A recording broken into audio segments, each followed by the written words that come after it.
건데 선생님이 지금 빈칸을 만들어 놓기는 했는데요. 근데 이 작품에 대한 기본적인 설명을 좀 해야 될 것 같아요. 그래서 6쪽을 보시면 6쪽에 선생님이 거기다 간단하게 좀 설명할 게 있거든. 그래서 거기 6쪽에 별표 하나, 둘, 셋, 네 개가 있는데 세 번째 거 한번 봐봐 얘들아. 자, 세 번째 거를 보시면 여러분 선생님 아마 지도를 하나 그려놨을 거예요. 그래서 여러분 여기 우리나라 이렇게 있으면 한양이고 여기가 전남이에요. 그러면 한양이 있고 전남이 있는데 정철이 원래 한양에 살다가 전남으로 내려오게 되거든요. 그럼 그 전남으로 내려올 때 우리가 내려온다는 표현을 쓰고 있기 때문에 여러분 이 임금님이 계신 한양을 하늘로 여러분 설정을 해버리고 아마 이렇게 표시해놨을 거야, 네, 그치?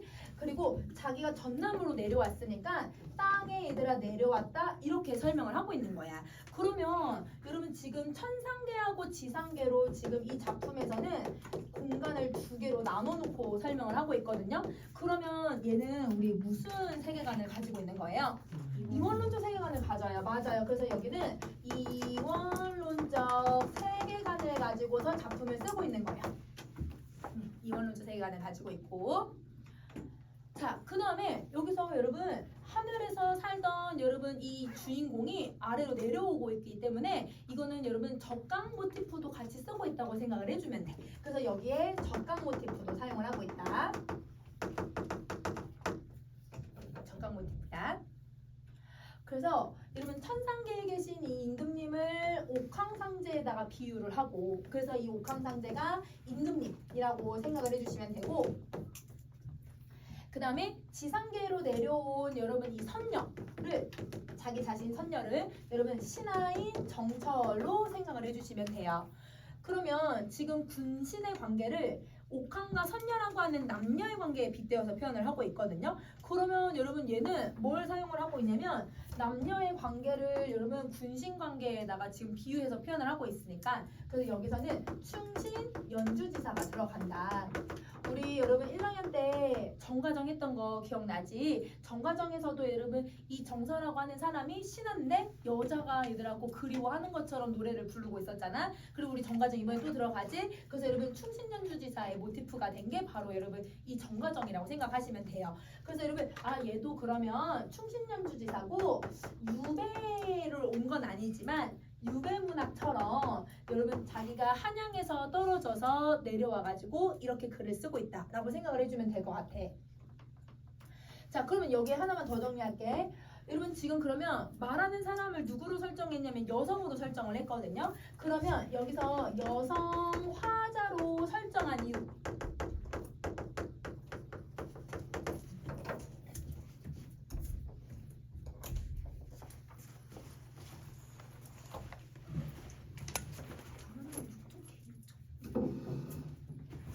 여러분 여성 화자로 설정한 이유는 남성 화자보다는 좀 더 애절하고 그 부드러운 어조를 더 극대화시키려고 하는 거야. 그래서 얘는 애절한 정서를 극대화시키기 위해서 이렇게 작품을 쓰고 있다라고 생각을 해주시면 돼요. 그래서 이 작품이 어떻게 설정되고 있는지에 대해서는 여러분 이제 반영론적 관점이나 표현론적 관점으로 엮어가지고 같이 문제를 낼 수가 있으니까 여러분 요 그림은 이렇게 주어졌을 때 글로 설명이 되어 있을 때 요 관계를 잘 기억을 해주시면 될 것 같아요. 자, 그러면 여러분 이렇게 정리를 하셨으면 이제 본문 하나씩 한번 가볼게요. 선생님이 얘가 그림을 넣어 놓은 건 여러분 현대어풀이를 정확하게 이해를 좀 했으면 해가지고 넣어 놓은 거거든. 그래서 현대어풀이를 해석이 좀 어려우면 그림 스토리로 좀 기억을 해서 여러분 작품들을 이해해주면 될 것 같아. 자, 그러면 이제 1쪽으로 가서 한번 시작을 해보자. 저기 가는 저 각시 어디서 내가 본 것만 같다. 그러면 여기서 말하는 저 각시는 여러분 누구를 얘기를 하고 있는 거냐면 을려를 얘기하고 있어요. 그러면 감녀가 을려야 너 어디 가고 있니? 너 어디서 본 것 같은데 너 지금 어디 가고 있어? 라고 물어보고 있는 상황이라고 생각을 해주면 돼. 그래서 이러면 그 각시에다가 을려라고 써주고, 그러면 감녀는 무슨 역할을 하고 있냐면 작품이 전개되는데 시작하는 역할을 하고 있다고 생각해주면 돼. 그래서 여러분 여기서 이 감녀의 역할은 시작을 알려주는 사람이다. 시작이야, 시작.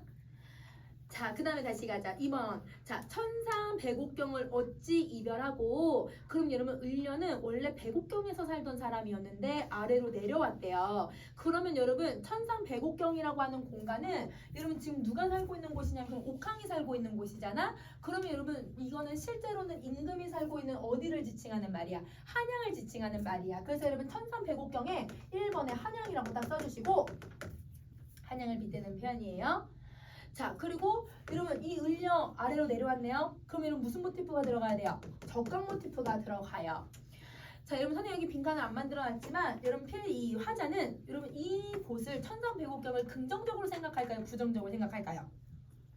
긍정적으로 생각해야죠. 왜냐면 님과 함께했던 곳이잖아요. 과거에 님과 사랑을 나눴고 지금 내가 사랑하는 님이 계신 곳이니까 이곳은 여러분 화자가 긍정적으로 생각하는 공간이야. 얘는 헤어져도 긍정적인 공간으로 생각을 해. 자, 근데 여러분 우리 서경별곡에서 소성경은 내가 얘들아 긍정적으로 생각하는 공간이었지만 내가 이별하면 부정적으로 생각해가지고 버려버리잖아. 그거랑은 조금 달라. 여기는 님이 계신 곳이기 때문에 항상 긍정적인 공간이 되는 거예요. 자, 그 다음에 해가 저문 날에 누구를 보시려고 가십니까? 을려야, 너 지금 해가 다 졌는데 어디 가고 있어? 그럼 누굴 보려고 가? 그러면 여기서의 이 누리라는 거는 을려가 그리워하는 옥황상제를 얘기하는 거지. 님이야, 님. 임금님이야, 임금님. 누른 임금님을 얘기를 해요. 자, 그러면 을려는 무슨 상황이라는 걸 알 수 있냐면 임과 이별해서 떨어져서 살고 있는 상황인 것 같아. 그래서 을려의 상황은 여러분 이별을 하고 있다라고 정리해 주시면 돼요.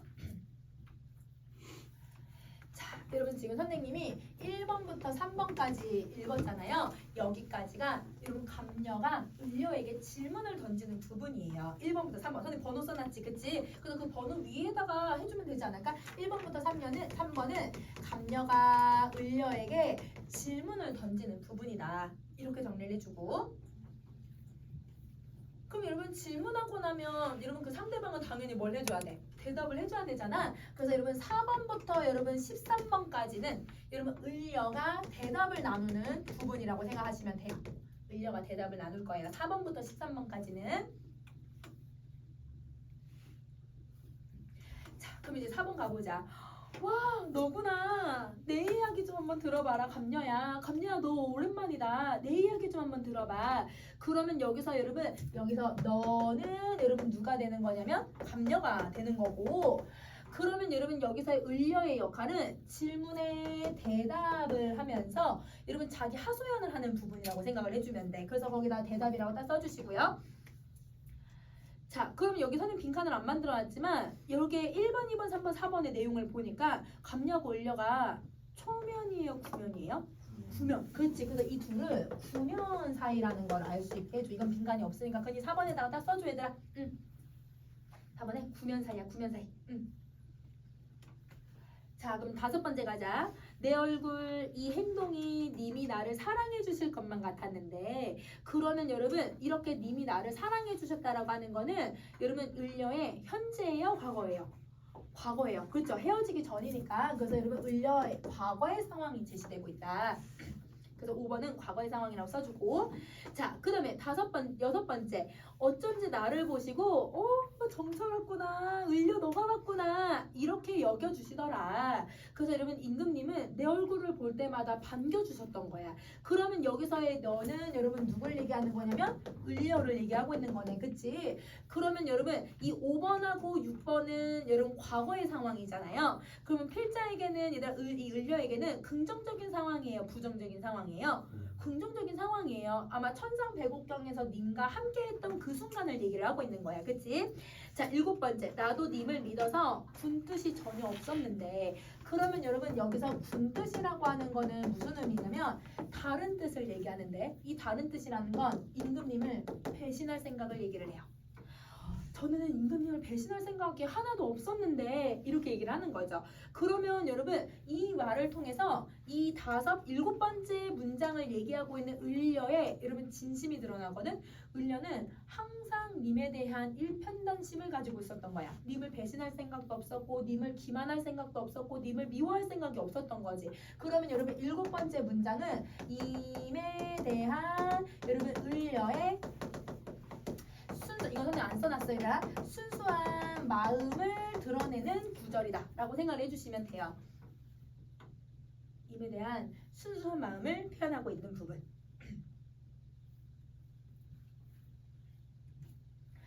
자, 그럼 이제 8번째 한번 가볼게.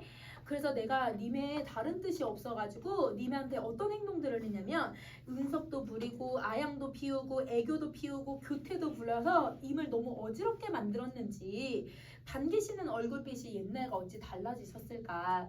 그러면 여러분 지금 선생님이 밑줄 쳐놓은 부분 있죠. 일해하고 교태에다 밑줄 그어놨을 거예요. 그쵸? 그게 을려가 생각하는 우리가 이별한 이유라고 생각을 해요. 내가 너무 아양을 피우고 너무 응석을 많이 부려서 임금님이 내가 지겨워져서 나를 이제 더 이상 안 사랑하시나? 이렇게 생각을 하게 된 거야. 그러면 여러분 이태거는 이별의 이유를 자기 탓이라고 생각을 하는 거잖아요. 그래서 여러분 자신의 탓이다라고 빈칸 써주시면 돼요.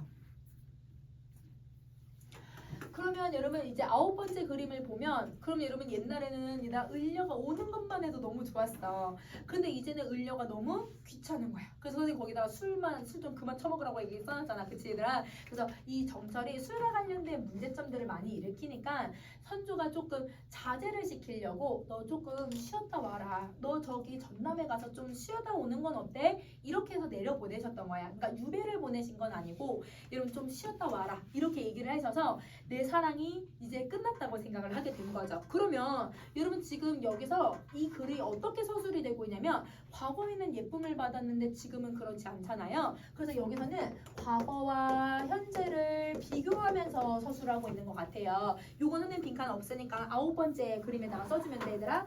과거와 현재가 대비가 된다. 자 그럼 이제 10번째로 갈게. 그래서 얘들아 내가 헤어져 보니까 누워서도 생각해보고 일어앉아서도 생각을 해보니 그럼 여러분 누워서 일어앉아서 생각하고 생각하니 형식 비슷하죠? 그럼 대구법을 사용을 하고 있어요. 내가 아무리 생각을 해봐도 내가 지은 내 몸에 지은 죄가 너무 산같이 쌓여 있더라. 그러니까 여러분 이별의 이유가 자기 탓이라고 생각을 하긴 했지만 그래도 또 한 번 더 생각해봤던 것 같아. 아 정말 나 때문에 헤어진 걸까? 무슨 다른 이유가 있는 건 아닐까? 고민을 했는데 결론은 똑같아. 자기 탓이야. 그러면 여기서 내 몸에 지은 죄는 얘들아 산같이 쌓여있다고 했으니까 산같이 여러분 이거 무슨 편법이에요? 지규. 그렇지. 근데 여러분 내가 지은 이 죄 눈에 보여요 안 보여요? 안 보여요. 근데 그 안 보이는 걸 산처럼 쌓여져 있다고 표현을 했으니까 눈에 보이게끔 표현했지. 그러면 얘는 추상적 관념의 구체화를 쓰고 있는 거야. 이렇게요. 추상적 관념의 구체화를 쓰고 있다. 자, 그래서 여러분 내 탓이라는 게 이제 확실히 성찰하고 나서 결론을 낸 거잖아. 그래서 뭐라고 얘기하냐면 하늘을 원망하며 사람이라고 잘못이 있겠는가? 그럼 여러분 이렇게 질문을 던졌는데 선생님 그림 그려놓은 걸 보세요. 하늘 원망의 대상이라고 표시해놨어요? 아니죠. 그 다음에 여러분 사람들이 수근수근 대는데 이 사람들 잘못이 있다고 얘기하지 않죠. 누구가 잘못이라고 생각하는 거예요? 자기 자신이 잘못이라고 생각을 하는 거야. 그러면 여러분 내 잘못으로 헤어졌기 때문에 절대 나는 남 탓할 수가 없다. 답이 정해졌는데 근데 질문을 해. 그럼 여러분 무슨 편법이 들어가 있어야 돼? 서리법 쓰여야지. 그치? 자 그리고 하늘, 사람, 원망하며 허물하랴. 여러분 문장 구조 비슷해요. 그래서 여러분 대구법도 사용을 해요. 자 서러워 풀어서 다시 또 생각을 해봤더니 이거는 조물주의 탓이더라. 얘들아 내가 헤어진 이유가 누구 탓이라고 생각하냐면 신 탓이라고 생각을 해. 근데 여러분 여기서는 화자는 자기의 이별을 남 탓하고 있다 하면 이거 틀려요 여러분. 조물주를 탓하는 게 아니라 이 조물주는 누구라고 생각하시면 되냐면 운명이에요. 운명. 내가 태어날 때부터 이미 인과 헤어지는 게 운명으로 정해져 있었다. 이렇게 생각을 하는 거거든. 그러면 여러분 이게 누구랑 생각이 똑같아? 백석이랑 생각이 똑같아. 무슨 세계관을 가지고 있는 거예요? 운명론적 세계관을 갖는 거예요. 그러니까 내가 태어날 때부터 님과 영원히 함께할 수 없었다라고 하는 걸 인식을 한 거야. 아 결국은 내가 헤어질 운명이었고 어쩔 수가 없는 거구나. 그렇게 받아들이기 시작을 하는 거지. 그러면 여러분 여기까지가 자기가 왜 헤어졌는지에 대한 여러분 이 을려의 하소연이 들어가 있다고 생각해 주시면 돼요. 얘들아 여기가 을려가 대답한 부분이야. 자 그러면 이제 14번째 을려가 얘가 너무 슬퍼하니까 감녀가 그런 생각하지 마세요. 그러면 여러분 14번째 얘들아 뭐 하냐면 감녀가 여러분 위로해주는 부분이 나온다고 생각하시면 돼요. 감녀의 위로예요. 그러면 여러분 거기 감녀의 역할에도 위로라고 써주면 되겠다. 그치? 거기 위로 딱 써주고 그럼 이제 15번째를 갈 건데 여러분 15번째 줄부터 41번째 줄까지 이거 다 을려가 지기 혼자서만 얘기해. 그래서 여러분 여기서는 을려에 여러분 하소연 여러분 한탄이 들어가는데 자, 을려의 한탄이 계속 얼마나 많이 나오는지 한번 쭉 정리 한번 해볼게요. 그럼 41번까지가 여러분 을려가 얘기하는 부분이야. 자, 그럼 봐보자. 저 맺힌 일이 있었어요. 여러분 이렇게 누가 위로해주면 더 얘가 울고 싶고 더 하소연하고 싶잖아. 그러니까 자기가 맺혔던 일들을 얘기를 하는 거야. 그럼 이 맺힌 일은 여러분 이제 어디에 나오는 이야기예요? 16번부터 41번까지 나오는 사연이 바로 맺힌 일이라고 생각해 주시면 돼요. 그러면 여기서 을려의 역할은 첫 번째 이 글의 주제를 만드는 역할을 하고 있다. 그래서 여러분 거기 을려의 역할 주제라고 써주고 그 다음 두 번째 을려는 얘들아 무슨 역할도 하냐면 여러분 이 글은 이별을 한 후에 애상적인 분위기를 많이 만들거든. 근데 얘가 계속 하소연을 막 하면서 울어 얘들아. 그러니까 이 분위기 작품의 분위기를 을려가 만들어 나간다고 생각해주면 돼. 이렇게 정리해주고 자 그럼 이제 16번 가보자. 님을 모시고 있어서 내가 님의 일을 너무 잘 알고 있는데 그 여러분 이 정철은 선조의 오른팔이었거든. 그러니까 선조의 얘들아 모든 일거수일투족을 다 알고 있었어. 그러니까 여러분 나는 님을 너무 잘 알고 있다 이렇게 얘기를 하는 거지. 그래서 물같은 얼굴이 편하실 적이 도대체 몇 날이나 있었을까. 그럼 여러분 선생님 물같은 이라는 표현을 썼으니까 여러분 이거 무슨 표현법이에요? 쥐규예요. 맞아요. 네, 여러분 이건 빈칸을 안 만들어놨는데 여기서 물같은 얼굴이라고 되어 있잖아. 이게 뭘 의미하고 있는지 두 가지로 해석을 해볼 거야. 자 여러분 첫 번째 이건 빈칸 없어 얘들아. 물 같은 얼굴은 여러분 이 물이 흘러내리잖아. 그러니까 흘러내리니까 여러분 연약한 얼굴이라고 생각을 하는 거야. 그러니까 뭔가 단단한 게 아니라 슉 없어져 버리는 그런 연약한 모습이라고 생각을 하는 거지. 그래서 연약한 얼굴 이렇게 표현하기도 하고 여러분 우리 그 창기파랑가에서 냇물이 기파랑이 어떤 모습을 나타냈었지 얘들아? 깨끗한 인품 여러분 너무 순수한 모습 이걸 드러냈었잖아. 여기서도 물같은이라고 하는 게 물이 깨끗하니까 깨끗하고 아름다운 님의 얼굴 이렇게 표현하기도 해. 그래서 여러분 아름다운 얼굴이에요. 그러면 여기서 연약한 얼굴이든 아름다운 얼굴이든 다 누구를 상징하고 있는 거냐면 다 임금님의 얼굴이야. 임금님이 얘들아 너무 근심 걱정이 많아서 선생님 어깨에다가 여기 그림 그려놓은 거 봐봐 얘들아. 수심, 근심, 걱정이 너무 많아서 그래서 연약한 얼굴처럼 보이더라. 아니면 내가 좋아하는 내가 모시는 분이니까 아름답다 이렇게 표현하기도 하는 거고. 그래서 여러분 이건 임금님을 얘기를 하는 거야. 그러면 도대체 우리 임금님은 편하실 날이 도대체 얼마나 되실까? 나라 걱정을 하는 날 편한 날이 없다라는 걸 내가 너무 잘 알고 있는 거야. 그러면 이거는 어떤 정서가 나와야 되냐면 임에 대한 걱정을 하고 있다. 이렇게 생각해 주시면 되죠. 자, 그 다음 다시 할게요. 18번째. 추난. 여러분 봄에 꽃샘추위. 봄의 추위. 그 다음에 고열. 여름의 뜨거움. 그 다음에 얘들아 추일. 가을날. 동천. 겨울하늘. 이걸 어찌 지내시고 누구가 모시고 계실까? 그러면 여러분 여기서 무슨 표현법을 쓰고 있냐면 여러분 계절 나오고 어찌 지내시며 계절 나오고 누가 모셨을까? 이렇게 얘기를 하고 있으니까 대구도 되고 자, 그 다음에 여러분 여기서의 정서는 사계절을 어떻게 보내시는지에 대한 걱정이 담겨져 있는 거예요. 그래서 여러분 지금 16번부터 계속 걱정만 하고 있다고 생각을 해주면 돼. 그럼 이 빈칸 다 썼으면 여러분 19번째 그림 갈게요. 자, 죽조반 아침 밥 먹기 전에 먹는 에피타이저라고 생각하면 돼 얘들아. 그래서 그 에피타이저랑 조, 아침, 석, 저녁, 매 이때 매는 산이 아니라 밥이야 얘들아. 밥을 옛날과 같이 드실까? 우리 임금님 밥 잘 드시고 계실까? 그 다음에 여러분 그러면 어떤 정서 나오는지 알겠죠 여러분? 밥 잘 먹고 있는지 걱정하고 있다. 자, 그 다음에 20번째, 기나긴 밤에 잠은 또 잘 주무실까? 여러분 잠자는 것도 걱정을 하고 있는 거죠. 그럼 여러분 지금 18번, 19번, 20번 여러분 이렇게 모두 다 걱정을 하고 있는데 이걸 잘 보시면 우리 님이 사계절 잘 계신가? 우리 님이 아침, 점심, 저녁 밥 다 잘 드시고 계실까? 잠자는 건 또 어떻고? 여러분 이거를 다 걱정하고 있다는 건 내가 님을 하루도 빠짐없이 걱정하고 있는 모습을 표현을 하는 거야. 사계절 내내 잘 계시고 있다는 건 봄이 되면 봄을 잘 지내시는데 내가 봄 때도 생각나고 여름에도 생각나고 가을에도 생각나고 겨울도 생각나고 하루 종일 애들 밥 잘 먹는지 생각이 나는 거고. 그러면 여러분 18번부터 여러분 이 20번까지는 여러분 화자가 뭘 하고 있는 걸 보여주면 하루도 안 빼놓고 한시도 안 빼놓고 님에 대한 걱정을 하고 있다라고 생각을 해주시면 돼요. 그래서 여러분 하루 한시도 빼놓지 않고 이건 안 써놨어요 얘들아 선생님. 빼놓지 않고 님을 걱정하고 있다. 이렇게 정리를 해주면 돼.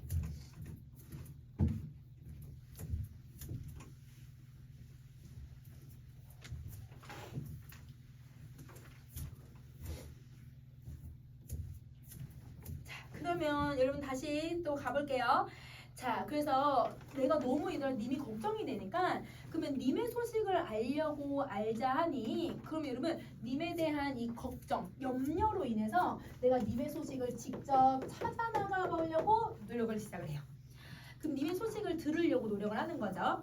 자, 그래서 오늘도 거의 끝나버렸구나. 내일이라고 해서 사람이 올 수 있을까? 그럼 여러분 오늘도 끝났다는 건 오늘은 소식을 들었다 못 들었다? 못 들었다. 그럼 내일이라고 해서 사람이 올까요 안 올까요? 안 왔죠. 여러분 왜냐면 3년 동안 시간이 안 왔거든요.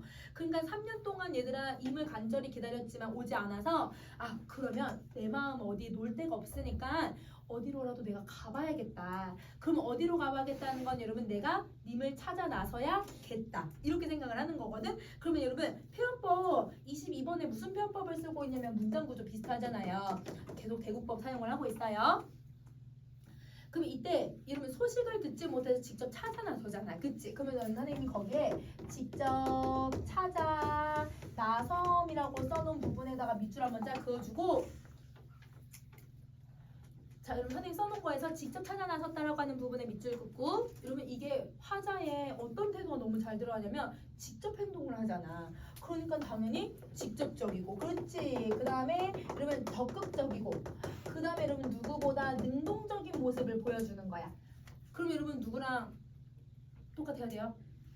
서경별국에 있는 작품이랑 이거 똑같아야 되고 그 다음에 여러분 가실이나 여러분 다른 작품들이랑 좀 달라. 정과정도 계속 기다리기만 했거든. 여러분 가실이도 기다리기만 하잖아. 근데 얘는 직접 나서고 있으니까 아주 적극적인 면모를 드러내고 있는 작품이라고 생각을 해줘야 해. 자, 그 다음에 여러분 23번 가자. 잡거니 밀거니 높은 산에 올라가니. 그럼 여러분 아침이 되자마자 나는 님의 소식을 들으려고 산에 올라간 거예요. 그러면 여러분 이 높은 매라고 하는 부분에다가 선생님 써놓은 거 한번 보자. 님의 소식을 들을 수 있는 공간이야. 그러니까 여러분 화자에게는 어떤 공간이냐면 당연히 긍정적인 공간이야. 그래서 플러스 동그란 표시해주고 그리고 여러분 이곳에 가면 내가 간절히 바라는 님의 소식을 들을 수 있어요. 그러면 여러분 이곳은 나의 소원이 성취되는 공간인 거예요. 자, 그런데 왜 얘들아 다른 것도 많잖아. 뭐 얘들아 누각도 있을 수도 있고 아니면 여러분 뭐 배 타고 마차 타고 여러분 여러 공간이 있을 수도 있는데 왜 하필 산에 갔을까? 이거를 생각을 해봐야 되거든. 그럼 여러분 내가 산 위에 올라가면 그럼 내 님은 어디에 계시지 얘들아?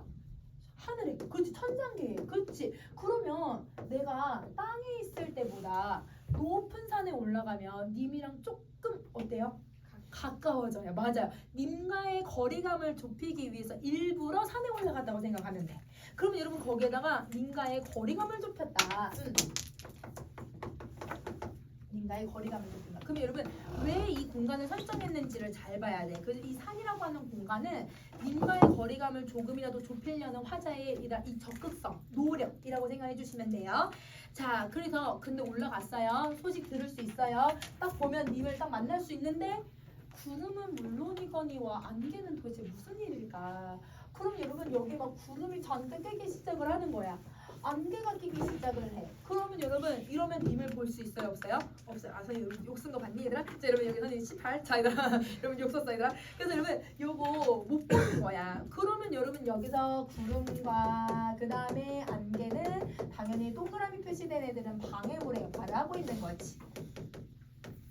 그러면 여기서의 방해물들은 여러분 간신 내 정치적 적이라고 생각하시면 되거든요. 그래서 여러분 정적들의 모습이기는 한데 근데 이제 일반적으로 여러분 이제 선생님들에 따라서 좀 다르시긴 하지만 무조건 방해물이면 다 간신이야 이렇게 설명하시는 선생님들도 계시고 근데 우리가 이제 옛날 이 고전 소설, 고전 시가나 고전 소설은 옛날부터 내려오는 문학 갈래의 형식에 많이 영향을 받고 있기 때문에 옛날 작품들 특히 이태백 이백 이런 사람들이 쓴 글에서부터 이 구름이 간신의 의미를 갖기 시작을 했거든요. 그래서 구름만 간신으로 보는 선생님들도 계세요. 그래서 시험 문제는 대부분 구름만 나올 거예요. 알겠죠? 그래서 여러분 이 구름이 가지고 있는 애가 좀 더 얘가 간신의 의미를 좀 더 많이 갖는다. 왜냐면 임금님의 모습을 어떻게 완전 가리잖아. 그래서 여러분 이거랑 똑같은 작품 고르세요 라고 하면 무조건 해를 가리고 있는 구름 찾으세요 여러분. 알겠죠? 자 그러면 여러분 창기파랑가에서의 구름은 그냥 단순히 자연이거나 아니면 저승을 의미했는데 여기서의 구름은 완전 부정적인 의미 갖고 있지. 그래서 여러분 작품에 나오는 시호들은 좀 비교할 수 있어야 해. 자 그다음 다시 가자. 산천이 어두우니 해와 달은 어찌 볼 수 있겠는가. 그래서 여러분 구름과 안개 때문에 해와 달이 절대 보이지가 않는 거예요. 그러면 여기서 해와 달이 얘네들이 가리는 역할을 하는 거라고 했잖아. 그래서 여기서의 1월은 임금님이라고 생각을 해주면 돼. 그러니까 옥황상제를 얘기하고 있는 거야. 그러면 여러분 나는 님의 소식을 들으러 갔는데 님을 못 보고 있는 상황이잖아요. 그러니까 너무 이게 답답한 거예요. 그래서 어떻게 하냐면 지쳐 한 치 앞도 보이지가 않으니 천리라고 보일 수 있겠니? 여러분 당연히 천리 밖은 보이지가 않겠죠. 답이 정해졌네요. 근데 질문을 하고 있으니까 여러분 서리법이라고 써주시고 서리법이라고 쓰고 근데 여러분 여기 선생님이 안 써놨는데 천리라고 하는 단어가 들어가 있잖아. 그럼 거기 천리다 네모 표시 한번 해주고 자 여러분 이 천리는 화자가 이 곳을 보려고 하는 천리 바깥에 있는 것을 보려고 하는 거거든. 그럼 이 천리 바깥에 누가 있다고 생각하는 걸까? 님. 그러면 이 거리는 임과의 거리감을 얘기를 하는 거야. 진짜 물리적인 거리감일 수도 있고 심리적인 거리감일 수도 있는 거지. 그래서 얘는 물리적, 심리적 거리감이라고 한번 정리해 줄게요. 물리적, 심리적 거리감을 드러낸다. 자, 그 다음에 이제 어딜 가냐면 27번째 가자. 그래서 나는 산에 가서도 얘들아 성과가 없으니까 그러면 차라리 물가라도 가서 백길이라도 알아봐야겠다. 그러면 여러분 하산하고 여러분 물가로 내려오거든요. 근데 여러분 이 물가는 그러면 여기도 님의 소식을 들을 수 있는 곳이에요. 그럼 여러분 긍정적이에요 부정적이에요? 긍정. 그렇지. 근데 님의 소망을 들을 수 있는 곳이지만 여러분 가봤더니 여러분 28번 가보자. 바람이랑 물결이 도대체 무슨 일인가. 그럼 여러분 바람이 물결이 너무 많이 부니까 내가 님을 만날 수 있는 배를 뛸 수가 없는 거야. 그러니까 선생님 여기 동그란 표시해놨지. 그러면 여러분 바람하고 물결에 동그란 표시해놨으니까 여러분 쓸 수 있을 것 같아. 방해물이야. 방해물이야 방해물. 근데 여러분 선생님이 왜 간신이라고 해서 빈칸 또 안 만들어놨냐면 얘는 대부분 방해물로만 문제를 내. 그래서 여러분 간신으로 볼 수도 있지만 기본적으로 간신은 구름만 대부분 설명을 하니까 요건 그냥 선생님 동그란 표시만 해놨어 얘들아. 그래서 이거는 학교 선생님들이 어떻게 설명해 주셨는지에 따라서 달라질 것 같아. 그건 참고만 해줘도 될 것 같아요. 자, 사공은 어디 가고 빈배만 걸려져 있는가? 그럼 여러분 내가 이렇게 내과에 왔는데 나 혼자 얘들아 바람 불고 얘들아 백길이 얘들아 이렇게 배가 안 뜨는 상황이니까 사공도 없고 아무도 여기 없어. 나 혼자만 덩그러니 이렇게 있는데 근데 여러분 여기 이렇게 매여 있는 이 배도 얘 혼자만 얘들아 그 물가에 덩그러니 놓여 있는 거야. 저 배를 보니까 나랑 비슷하네. 저 배를 보니까 쟤도 혼자 있는데 나도 혼자 있네 이 생각이 드니까 나의 혼자 있는 이 심리가 더 부각이 되는 거예요. 그러면 여러분 이 빈배가 무슨 역할을 하고 있냐면 내 간절한 이 외로움, 내 얘들아 님을 만나고 싶어하는 이 마음이 더 부각이 되고 있다고 생각을 해주면 돼. 그러면 무슨 표현법이 들어가는 거예요? 객관적 상관문이지. 이제 보면 객관적 상관문이 2개 들어가. 그 중에 첫 번째가 얘들아 이 빈배라고 생각을 해주면 돼. 그러면 화자의 외로움을 더 끄집어내는 역할을 하니까 환기하는 역할을 한다라고 거기 환기라고 써주면 되지.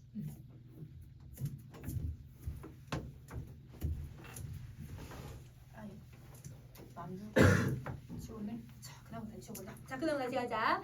자, 강천에 혼자 서서 지는 애를 바라보니 님의 소식은 더 아득해지기만 하는구나. 그럼 여러분 결국은 나는 내 소원을 성취했어요? 못했어요? 못했죠. 그럼 내 정서는 여러분 이때는 아쉬움이 너무 크죠. 그래서 여러분 여기서는 아쉽다.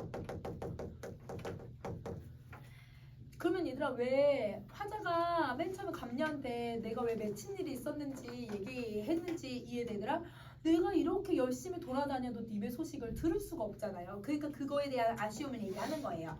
자, 모천 찬자리에 밤중에 돌아오니 담벽청등은 누굴 위해서 밝혔을까? 그럼 여러분 이 배 타고 가보려고 했지만 못 갔잖아? 그러니까 이제 어디를 가냐면 모천 찬자리 여러분 자기 집으로 돌아와요. 근데 여러분 이 모천 찬자리는 초가집, 자기 집인데 자기 집이 차갑다고 표현을 하거든? 그럼 얘들 무슨 이미지를 표현을 하고 있는 거야?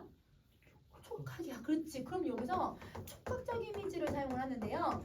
집이 차갑다라고 하는 건 사람의 온기가 없다라는 뜻이에요. 사람의 온기가 없다라는 건 이 집에 누구만 살고 있다는 뜻이야? 나 혼자. 그럼 여러분 혼자 얘들아 여자가 얘들아 방 안에서 사는 거 독수공방이라고 얘기를 하거든. 화자의 처지를 드러내주는 단어라고 생각하면 돼. 그래서 거기에 촉각적 이미지 독수공방이라고 쓰면 되는 거야. 자, 그러니까 얘들아 안 그래도 내가 독수공방이라고 하는 사실 때문에 외로움이 크거든요. 그런데 여기에 내가 딱 집에 와봤더니 여기 얘들아 밤벽청등이 이렇게 불이 켜져 있는 거야. 근데 여러분 밤벽청등은 누군가 손님이 올 때 켜놓는 불을 얘기하는 거거든. 근데 여러분 내가 집에 딱 왔을 때 불이 켜져 있으면 집에 혹시 누가 와 있나? 나를 반겨주는 사람이 혹시 집에 있나? 혹시 나를 기다리는 사람이 누군가 왔을까? 라고 하는 기대감에 들어가겠지. 근데 아무도 없네. 그럼 여러분 이 아무도 없는 이 상황은 이 반벽청등 때문에 내가 잔뜩 기대했다가 실망하게 되고 내가 혼자 있는 사실이 또 환기가 되니까 외로움이 커지잖아. 그럼 이 반벽청등도 무슨 역할을 하고 있는 거야? 객관적 상관물의 역할을 하는 거야. 그러니까 얘들아 내 처지가 더 비극적으로 보여지는 거지. 나는 님이 혹시 여기 왔나? 더 기대하게 되는 거니까. 그래서 여러분 그 외로움을 부각시키는 이유가 바로 요것 때문이라고 생각하시면 돼요. 그러면 여러분 객관적 상관물 지금 2개 나왔죠? 여러분 29번에 빈배하고 32번에 반벽청등 이 2개가 객관적 상관물이야. 자 33번 올라갔다 내려갔다가 여기저기를 바자신이 와리면서 다녔다. 대두사투리로 와리면서 다닌 거야. 여기저기 막 싸돌아 다녔더니 그럼 여러분 지금 올라갔다 내려갔다 여기 갔다 저기 갔다 여러분 행동을 쭉 나열해주고 있잖아요. 그래서 여러분 여기 표현법은 열거법이라고 정리해 주시면 되고.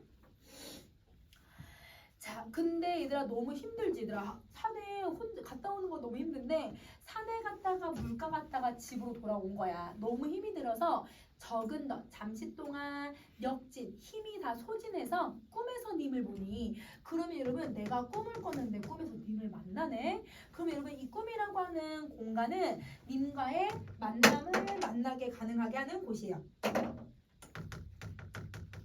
만남을 가능하게 하는 공간이야.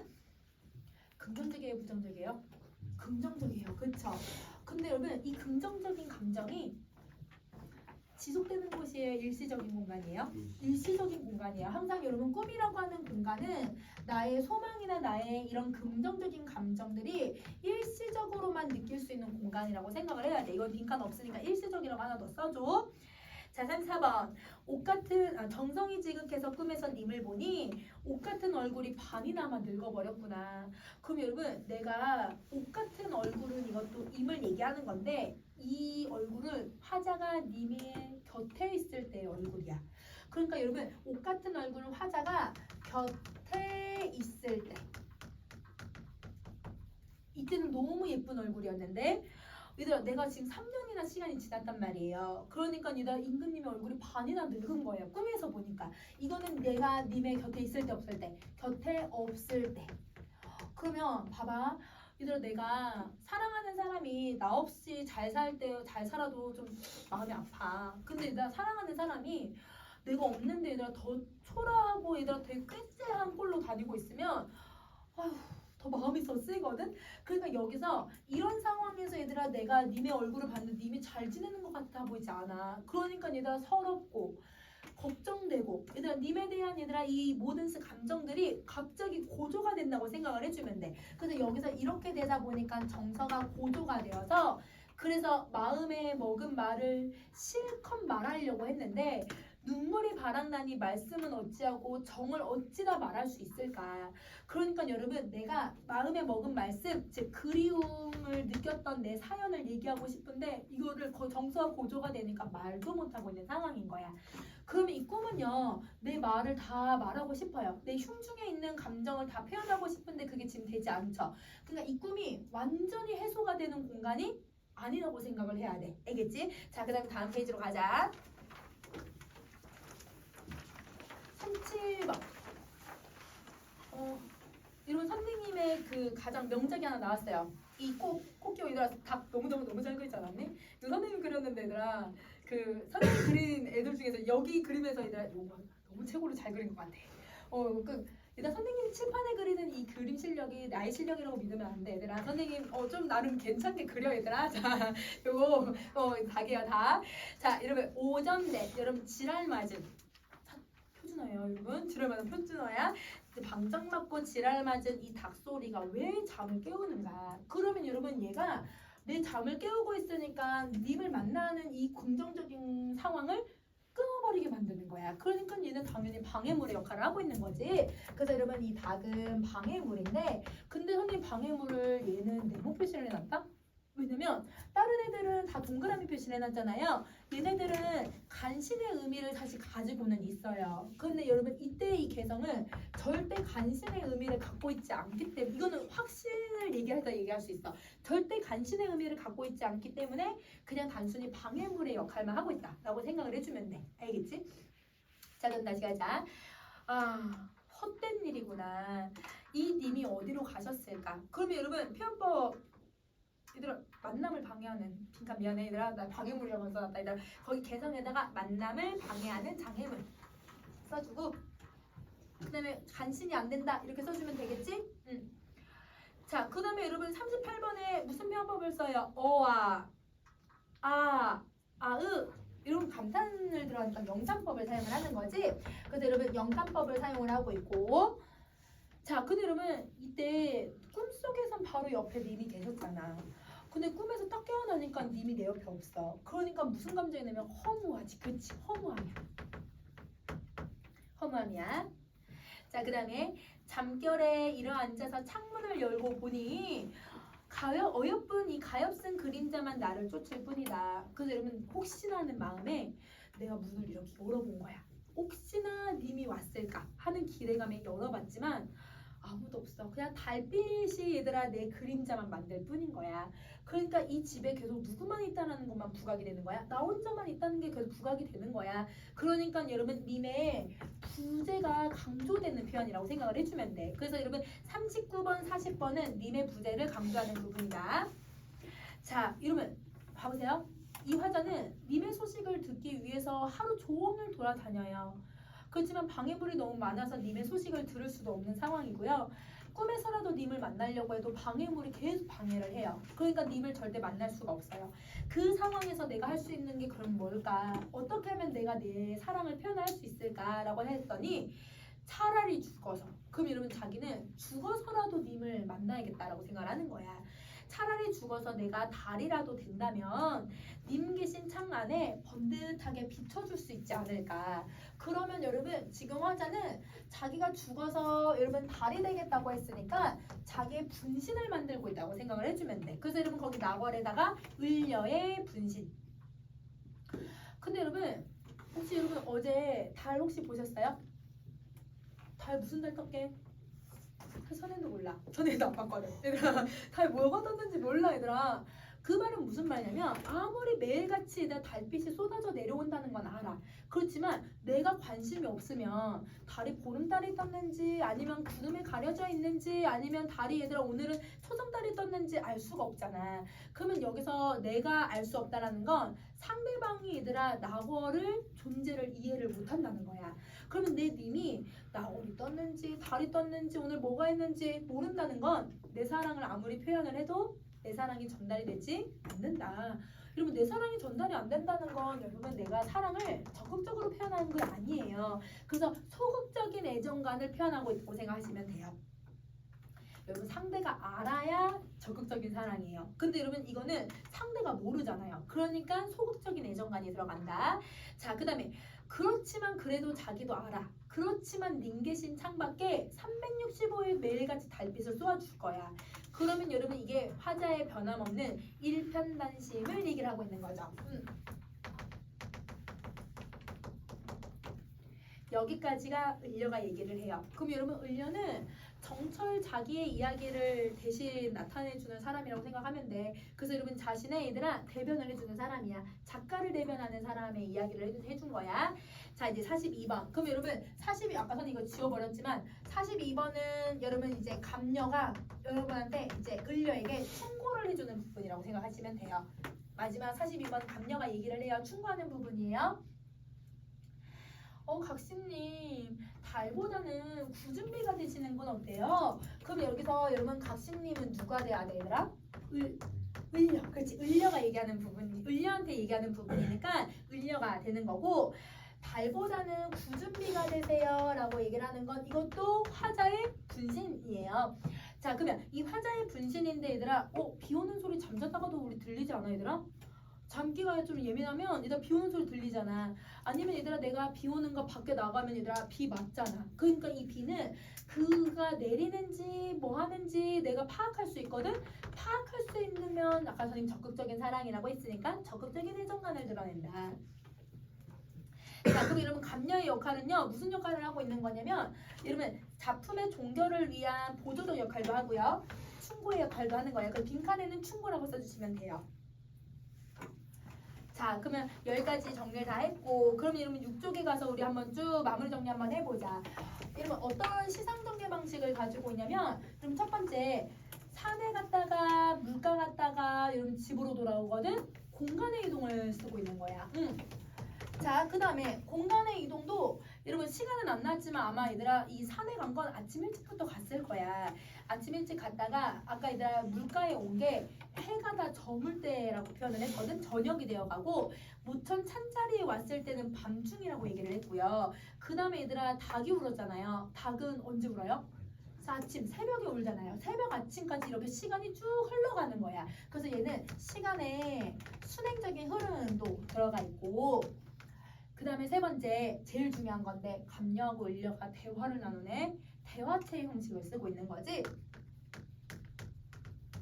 대화체를 쓰고 있어요.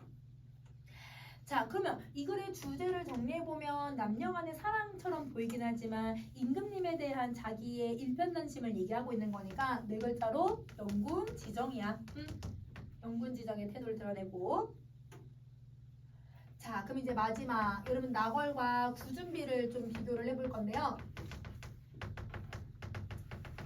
자 여러분 나걸은 여러분 거리감을 한번 생각을 해보세요. 여러분 나걸이 일단 임에게 그러니까 임금님에게 달빛으로 쏘아서 내려오려면 달만큼 거리만큼 이렇게 내려와야 되거든. 얘랑 상대적으로 비교를 하면 얘가 거리감이 좀 멀어. 멀고 근데 비는 얘들아 내가 내 팔에 머리에 비 맞을 수 있잖아. 그러니까 상대적으로 거리가 매우 가깝지. 그치? 자 여러분 나걸은 우리 무슨 이미지로 대부분 느끼죠? 오감각 중에서 시각으로만 느껴요. 그쵸? 근데 여러분 구준비는요? 비는 장맛비는 촉각도 느끼고 시각도 있고 청각도 있어. 맞아. 그래서 여러분 얘는 다양한 이미지로 상대를 인식을 할 수 있는 거야. 그러니까 더 적극적인 거야. 자 그 다음에 지속력으로 한번 생각을 해볼 건데 여러분 이 지속력을 두 개로 상대적으로 비교를 해볼 거야. 나걸은 밤에만 몇 시간만.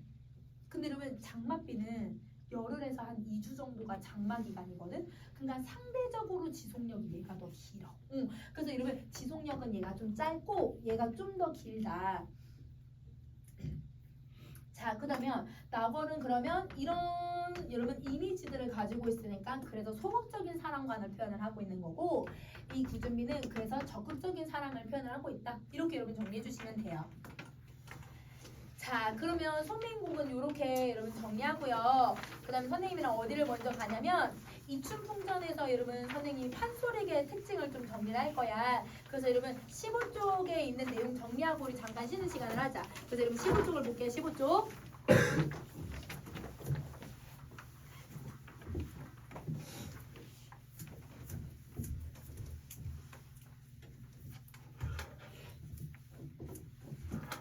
자, 보자. 우선은 이 작품은 판소리계 소설인데, 여러분 판소리계 소설은 판소리의 영향을 받아서 판소리계 소설이 돼요. 근데 이춘풍전은 특이하게 판소리는 없어. 판소리가 없지만 그냥 판소리계 소설로 표현을 하는 이유가 판소리 사설에 이런 문체들이 많이 들어가 있기 때문이라고 생각을 해주면 되거든. 자, 춘향가는 이다 판소리고 그게 영향을 줘서 춘향전이 되는 거고, 심청가도 심청전이 되고, 여러분 별주부전도 여러분 누구한테 영향을 받냐면 수군가에게 영향을 받아요. 그러니까 판소리의 영향을 받는 소설을 판소리계 소설이라고 하지만, 이와 같이 얘들아 그냥 판소리계 소설이 갖고 있는 특징이 잘 들어가는 소설도 판소리계 소설이라고 한다. 그래서 얘는 판소리가 있는 거는 아니야 얘들아. 이건 조심해야 돼.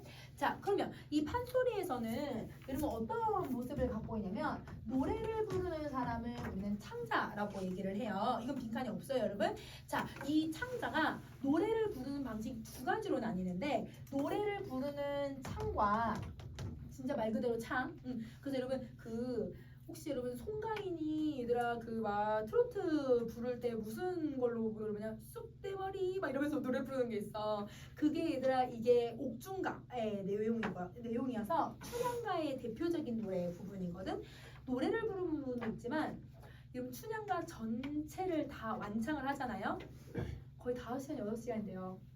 근데 우리가 듣는 거는 그 춘향가에서도 인기 많은 얘들아 구절만 몇 개씩만 따와가지고 노래로 부르는 거야. 그게 이제 옥중가, 아니면 얘들아 그네 타는 노래, 아니면 여러분 사랑가 뭐 이런 노래로 만드는 건데, 그러면 그거 노래를 5-6시간 동안 부를 수가 없어.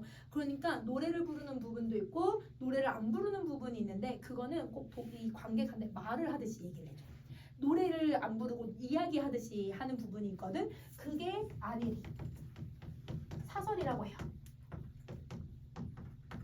그게 사설이야. 사설이야. 사설. 그럼 이 안일이 부분이 소설로 오면 어느 부분이 되냐면 산문체 형식을 띠는 여러분 부분이 돼요. 산문체의 문체가 나타나게 되는 거고, 그 다음에 얘들아 이 창이 여러분 판소리계 소설로 오면 여러분 운문체의 형식을 띠게 되는 거예요. 왜냐면 노래의 운율을 느낄 수 있는 부분이니까. 그러면 여러분 판소리계 소설은 기본적으로 문체가 두 가지가 혼용이 되어서 사용이 돼야 되네. 운문체랑 산문체가 혼용돼서 나타나야 되는 거야. 자, 그러면 여러분 이 창의 노래를 부를 때 얘들아 창을 부르는 부분은 대부분 긴장감을 유발시키는 부분이야.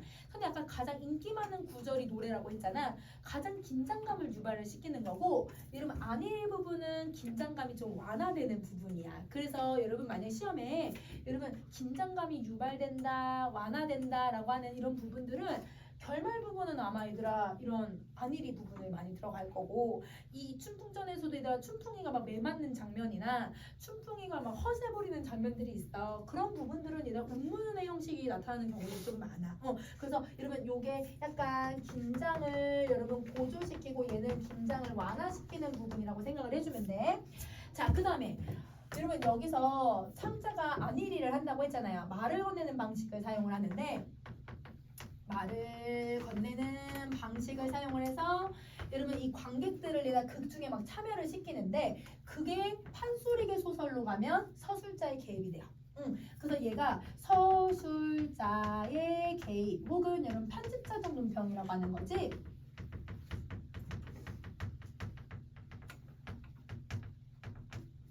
그래서 여러분 이 판소리가 가지고 있는 이런 특징이 판소리계 소설로 오면 이렇게 변하는 거구나 라고 여러분이 이해를 해주면 될 것 같아.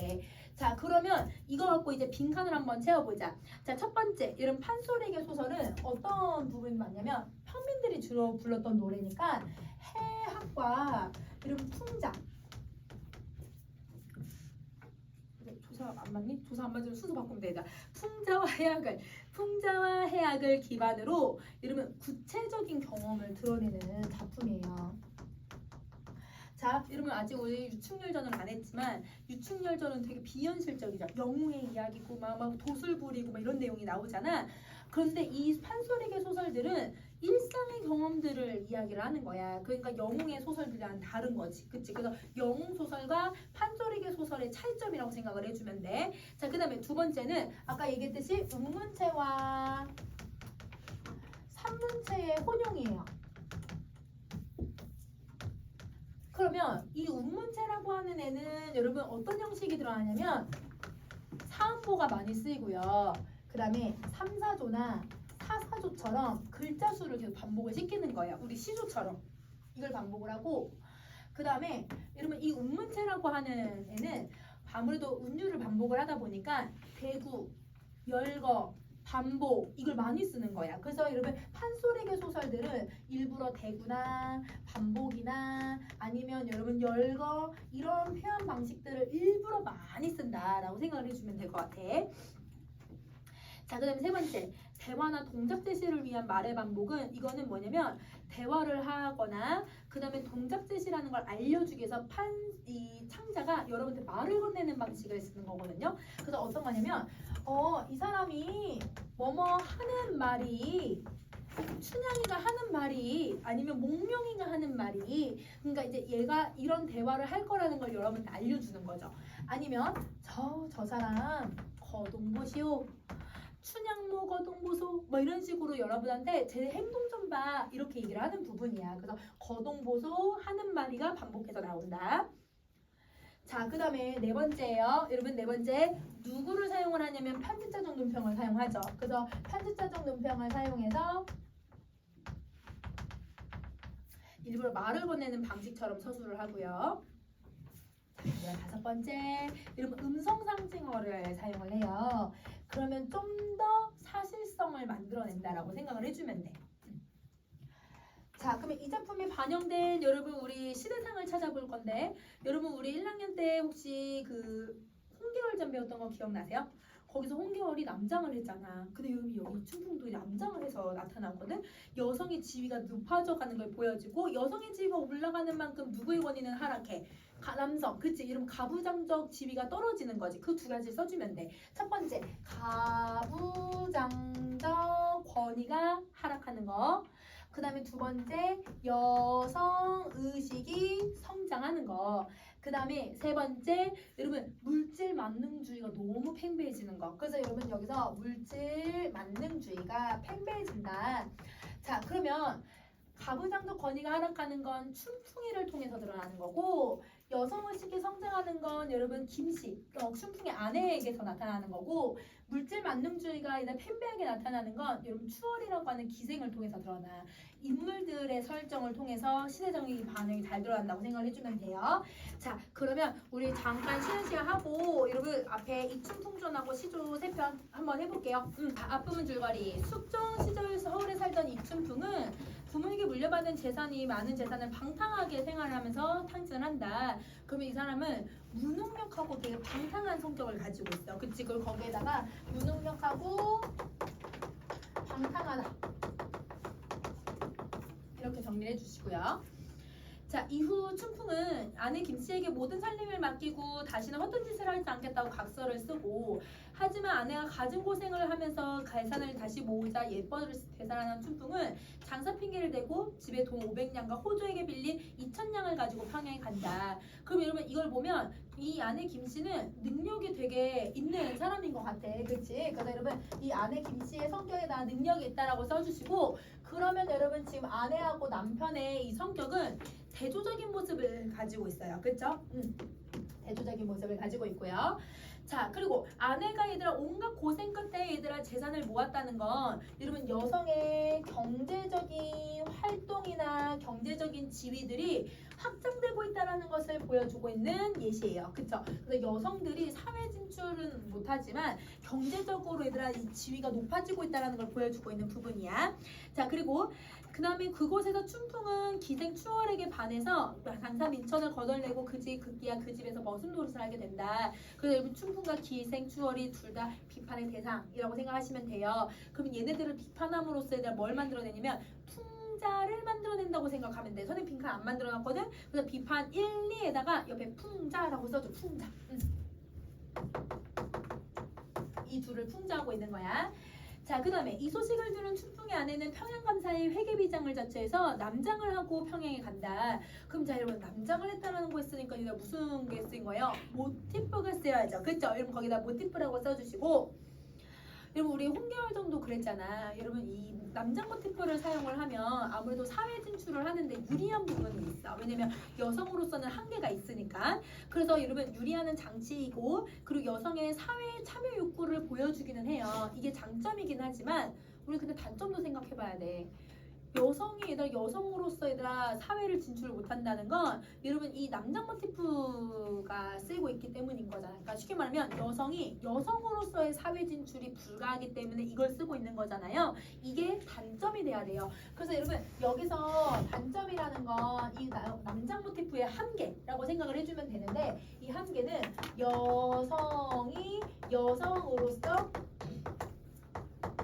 사회 진출이 어려움을 드러낸다라고 정리를 해주시면 이게 얘들아 한계라고 생각을 해주면 되는 거야. 여성이 여성으로서 사회 진출이 어렵다라고 하는 걸 보여준다. 자, 그 다음 다시 할게. 그럼 이제 본문 가보자. 2번 이때 회계비장. 일단 회계비장은 김씨예요. 아내예요, 아내. 그래서 거기다 김씨라고 써주시고 춘풍이 하는 일을 다른 사람에게 탐문을 했구나.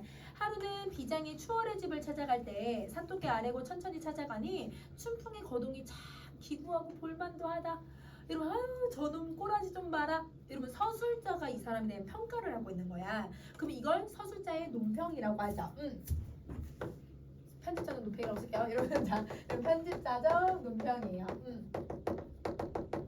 그래서 평가를 내리는 부분이라고 생각을 해주면 돼. 그래서 선생님이 지금 얘들아 거기 약하게 음영 표시가 약하게 되어 있잖아. 그 밑줄 쳤고 음영 표시된 것들은 다 편집자적 논평을 쓰고 있는 부분들이라고 생각을 해주면 돼. 자, 그다음 다시 봉준한 말에 덥수룩한 이 얼굴조차 안 씻어서 이 더러운 때가 덥지. 이 10년이나 안 빤 옷을 도롱도롱 누비어서 그렁저렁 얽어 입었으니 여기까지. 여러분 여기에 덥지 도롱도롱 이러면 그렁저렁 여러분 뭘 쓰고 있냐면 음성상징어들을 써요. 그 여러분 음성상징어를 쓰는 게 얘들아 이게 편집자적 논평의 미안해. 여러분 이 판소리개 소설의 특징이라고 얘기를 했잖아. 판소리개 소설 특징이 들어가는 거야. 그 추한 영상에 누가 아니 침을 받을 수 있겠는가? 그럼 여러분 그 추한 영상에 사람들이 다 그지라고 침을 뱉더라. 여러분 이것도 춘풍에 대한 평가가 들어가 있어서 편집자적 논평이니까 선생님 밑줄 그어놨어요. 춘풍은 제 아내인 걸 꿈에라도 알려마는 비장이라도 모르겠니? 그럼 여러분 이게 상황에 대한 서술자의 평가가 들어가. 상황에 대해서 여러분이 알려주는 거거든. 그래서 상황에 대해서 어떻게 알려주냐면 그의 아내는 그 사람이 춘풍인 걸 알지만 춘풍은 회계비장이 자기 아내라는 걸 모르더라. 이거는 여러분 자기의 얘들아 생각이나 아니면 감정을 드러낸 게 아니라 사건에 대해서 얘기를 하고 있는 거잖아요. 이거는 엄밀히 얘기하면 여러분 편집자적 논평에 가깝기보다는 서술자의 개입에 가깝다고 생각을 해주시면 돼요. 그래서 여기는 선생님이 서술자의 개입이라고 옆에다 따로 정리를 한번 해줘. 얘들아 선생님 안 써놨어. 얘들아 세 번째 밑줄 그어둔 거는 두 번째 문단 마지막 줄은 서술자의 개입이라고 좀 써줘. 자, 그 다음에 3번 분한 마음을 감추고 추월의 방에 들어가니 간사한 추월이는 회계비장을 홀리려고 마음을 먹어서 그럼 여러분 추월이는 또 누구도 얘들아 이 돈을 다 뺏으려고 하는 거예요. 회계비장의 손도 뺏으려고 얘를 홀리려고 하는 거야. 그래서 여러분 이 의도는 비장을 속여서 자기의 이익을 챙기려고 하는 추월의 모습이 들어가. 그래서 여러분 거기에 이익이라고 써주고 그러면 이 인물상은 어떤 인물이냐면 물질이면 그냥 맹목적으로 쫓는 사람인 거야. 그래서 여러분 거기에다가 물질적 가치가 시간을 쫓는 세속적인 인물이다. 이렇게 정리해 주시면 돼요. 그래서 추월이는 이러면 자기가 얘들아 이런 물질적인 세속적인 욕망을 무조건 추구하려고 하는 거 있는 사람인 거야. 자, 그럼 다시 할게. 자, 회계비장을 엿보면서 교태하게 수작을 부리다가 각별히 차담상을 차려서 만반진수이들 아주 얘들아 거대한 상을 차려 들어오니 비장이 약간 먹고 사완하는 거지놈에게 그 상째로 주었대요. 그럼 여러분 이 사완하는 거린 놈이 춘풍이죠. 그렇죠. 거기서 춘풍이라고 써주시면 돼요. 아유, 자 불쌍하다 거린 놈아. 네가 원래부터가 거지였냐? 어찌 그렇게 이런 추한 몰골이 되었느냐? 비장의 의도는 자기의 남편을 비꼴려고 하는 의도야. 야, 다 알고 있지만 왜냐면 이미 소문을 들었거든. 야, 너는 도대체 언제부터 이렇게 거지였니? 막 이렇게 물어보는 거죠. 비꼬는 거야, 비꼬. 자, 춘풍이 엎드려서 아니 소인도 서울 사람으로 그리 되었으니 사정이 어찌다 말씀드릴 수 있겠습니까마는 나린님 잡수시던 차담상을 이런 소인 같은 놈에게 물려주시니 저 태산 같은 높은 은덕 너무 감사합니다. 춘풍은 얘들아 자기 아내인 것도 모르고 아이고 감사합니다 감사합니다 먹을 거 주시니 감사합니다 비굴하게 보는 모습을 보여주고 있는 거죠. 그래서 이렇게 이거는 비굴함을 드러내는 거야. 자, 비장이 미소를 하고 처소로 돌아와서 수해로의 분부를 내려서 춘풍이를 잡아서 형틀에 묶어놔요. 이놈, 네가 들어라. 너 춘풍이냐? 너는 웬 놈으로 막중한 나랏돈 호주돈을 빌려 쓰고 평양장사 내려와서 4, 5년이 지나가는데도 한 푼도 상납하지 않으니 호주에서 공문을 내서 너를 죽이라고 했으니 너는 죽는 걸 사양하지 말아라. 이러면 이제 판결을 내리려고 하는 거예요. 이렇게 사령에게 호령을 해서 매우 쳐라. 이러면 이제 죄를 고할 때까지 쳐라 라고 하는 거지. 사령이 매를 들고 10여 대를 중장하니 춘풍의 약한 다리에 피가 낭자하더라. 그럼 여러분 남편의 잘못을 여러분 이렇게 호되게 혼을 내는 이유는 아무래도 얘들아 남편 버릇 고쳐놔야지 얘들아. 이 맨날 방탕하게 생활하는 남편을 고쳐놓으려는 의도가 크고 그리고 또 남편이 4, 5년 동안 연락했어 안 했어? 한 번도? 연락 안 하고 지금 딴 년이랑 바람나가지고 얘들아 이렇게 돈 다 떼먹었잖아. 이거에 대한 원망이죠. 원망. 그래서 여러분 첫 번째는 여러분 장사 밑전을 탕진한 남편에 대한 원망, 그리고 남편을 꾸짖어서 남편의 이런 방탕함이나 아니면 남편의 이런 허세를 이 기회에 고쳐야겠다. 각서로는 되지 않겠다라고 생각을 하는 거죠. 자, 그 다음에 비장이 또 내려보고는 또 치려다가 혼잣말로 아휴 차만 더 못 치겠다. 그래도 얘들아 남편이니까 막 피 흘리는 모습 보니까 마음이 안 되는 거야. 그래서 어떤 말은 연민의 마음이 들어서 거기서 멈추고 있다라고 생각해 주시면 돼요. 자, 너 매 잡아라. 춘풍아 너 들어라. 그 돈을 다 어찌했느냐? 추전을 했느냐? 노름을 했느냐? 돈 쓴 곳을 말해라. 춘풍이 울면서 소인이 호주돈을 내서 이 평양에 내려와서 내 집주인 추월이와 1년을 함께 놀고 나니 한 푼도 없어지고 이 지경이 되었으니 나린님 그냥 나라에서 내려주는 분부를 저에게 죄를 물어주십시오. 이렇게 얘기를 해요. 근데 여러분 여기서 절 죽거나 살리거나 해주십시오 라고 하는 건 진심은 아닐 거고 아부하는 멘트일 거야. 저를 마음대로 해주시고 저 좀 이제 안쓰럽게 봐주세요. 이렇게 죄를 뉘우치는 부분이라고 생각하시면 돼요. 비장이 원래 추월이라고 하면 원수같이 알지. 왜? 자기 남편이랑 이렇게 남편을 다 돈을 다 빼앗은 사람이잖아. 그러니까 이 추월에 대한 분노, 추월에 대한 적개심 이게 들어갔다고 생각을 해주시면 돼요. 이 분노와 적개심을 생각하고 이 말을 듣고 들을 갈고 호령하는 사령에게 분부하되 너 가서 그년 잡아와라. 바삐바삐 잡아오되 만일 지체했다가 네가 큰 죄를 얻을 것이다. 사정이 덜미를 잡아서 이러면 추월이를 잡아왔다. 이러면 이 목적어를 빼먹었어요. 내가 추월이를 잡아왔어요. 형틀 위에 올려놓고 매를 잡고 각별히 쳐라. 사령 네가 사정을 뒀다가 네 몫은 남아나지 않을 것이다. 그래서 여러분 이렇게 해서 이제 죄를 처벌하는 장면이 나오고요. 그리고 여러분 이제 죄를 뉘우치는 부분들 이제 조금씩 한번 찾아볼게요. 여러분 24번 바로 가세요. 춘풍이 가져온 돈 제가 어찌 알겠습니까? 여러분 추월이는요 죄를 순순히 고하지 않아요. 순순히 고하지 않는다는 건 자기의 저지른 죄를 얘들아 은닉하고 부인하려고 하는 거지. 그래서 여러분 자기 죄를 부인을 하는데 그 부인하는 이유는 이 돈에 대한 욕심 때문이야. 집착이야, 집착. 그래서 여러분 돈에 대한 욕심, 집착 때문에 여러분 이걸 부인하고 있는 거고 자기가 맞으면서도 얘들아 그래 나는 이거 맞아도 이 돈은 절대 내줄 수 없지 이 생각하면서 맞는 거야. 그러니까 얼마나 얘들아 독한 사람인 걸 알겠지. 자, 그러니까 비장이가 화가 나서 26번에 여담절각 너가 책임을 너 이렇게 억지를 쓰려고 하는 말인 걸 너가 아느냐. 불같은 호조돈을 영문이 물어주겠느냐, 봉간사또가 물어주겠느냐, 아니면 백성들한테 빼앗으려냐. 너 이지경이 무슨 잔말이 되었냐. 너 이렇게 매를 먹고 있는 상황에서도 거짓말을 하느냐. 솔직히 얘기하라고 질책하고 있다라고 생각하시면 돼요. 자, 그럼 다음 페이지로 갈게요. 자, 그래서 여러분 이런 굴레 사령들이 두 눈을 부릅뜨고 형장을 높이 들어서 백일청천 벼락치듯 만청청산 울리듯 금장소리 호통치면서 말하길. 여러분 여기 봐보세요. 백일청천의 벼락치듯 만청청산이 울리듯. 여러분 문장 구조 좀 비슷하지? 여러분 이거 대구법이야, 그치? 대구법이고 여러분 비유법을 쓰고 있는데 이런 방식들에서 운율을 만들어내는 거예요. 그러면 이런 부분이 운문체가 들어갔다고 생각을 해주시면 되는 거예요.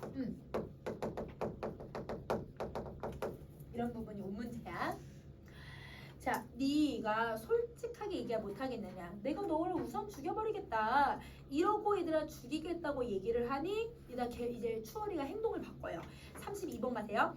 국법도 엄숙하고 관령님도 엄숙하고 나리님 분본도 엄숙하니 춘풍이 가져온 돈을 제가 다 다시 드리겠습니다. 그러니까 여러분 죄를 시인하고 있는 거죠. 자, 이렇게 비장이 하는 말, 이 호조에서 공문도와 너를 빨리 죽이라고 했는데 네 죄를 네가 알고 돈을 모두 겠다고 얘기를 하니 널 내가 살려주겠다. 단 호주돈 이자는 잠오지례 이다 4, 5년이 지났기 때문에 잠오지례라는 건 여러분 이자를 부여하는 방식인데요. 그러면 이 이자율에 맞춰서 5천냥을 낼거라. 그럼 여러분 아까 여러분 그 춘풍이는 자기 돈 500냥 하고 그 다음에 얘들아 호주돈 2,000냥을 빌려가지고 2,500냥을 가지고 왔었거든. 근데 이제 2배로 받아가는 거야. 5,000냥이 된 거야. 자, 이렇게 추월에 여쭈되 10일 말미를 주면 저 5,000냥 다 바치겠습니다. 이렇게 다짐을 하니 그제서야 비장이 춘풍이와 추월이를 성틀에서 내려놓고 춘풍이를 다시 불러서 약속을 하길 열흘 안에 네가 받아서 서울로 오거라. 네가 또 내가 유고이다 너희가 너무 바쁘니 먼저 떠나가니 네가 서울로 올라오거든. 대문화에 이 집에 와서 나에게 문안 인사를 올려라. 문제를 얘들아 해결을 이제 했거든요. 그럼 이 문제 해결을 누가 했냐면 김씨가 해요. 여성이 하는 거죠. 그러면 여러분 여성이 문제를 해결하고 지시 또한 여성이 남성에게 지시를 내리고 있는 거야. 그러니까 여러분 이 부분에서 여성의 능력이 얼마나 뛰어난지를 보여주는 부분이기도 하고 남편과 아내의 지위가 역전되는 부분이기도 해. 그래서 여러분 여기서 아내와 남편의 지위가 역전되는 부분이다. 이렇게 정리를 해줄게. 여성과 남성의 지위 역전. 자, 그러면 여러분 비장이는 여러분 이제 자기가 떠나겠다라고 하는 것을 얘기하고요. 떠나요. 그래서 떠나서 이제 남편이 오는 거를 이제 한번 가볼게요. 여러분 어딜 가냐면 여러분 45번을 갈게요. 45번. 춘풍이가 돈을 싣고 서울로 올라올 때 춘풍이 아내 문 밖에서 서서 춘풍의 손을 부여잡고 아니 왜 이렇게 더디게 오셨습니까? 왜 이렇게 4, 5년 만에 오셨습니까? 장사에 이익이 많아서 평안해서 오셨습니까? 이러면 이 말을 하는 건 아내는 지금 거짓말하고 있죠. 모른 척하고 있는 거예요. 춘풍이가 반기면서 그 사이 잘 있었는가? 라고 하고 12발이 실은 돈을 장사에서 남긴 듯이 자기가 얘들아 받아 번 게 아닌데 자기가 번 것처럼 해서 여기저기 들여다놓고 의기양양하더라. 그러면 여러분 이 춘풍의 태도는 여러분 어떤 행동을 하고 있냐면 허세를 부리고 있는 부분이죠. 자기가 번 게 아닌데 자기가 번 것처럼 얘들 허세를 부리고 있어.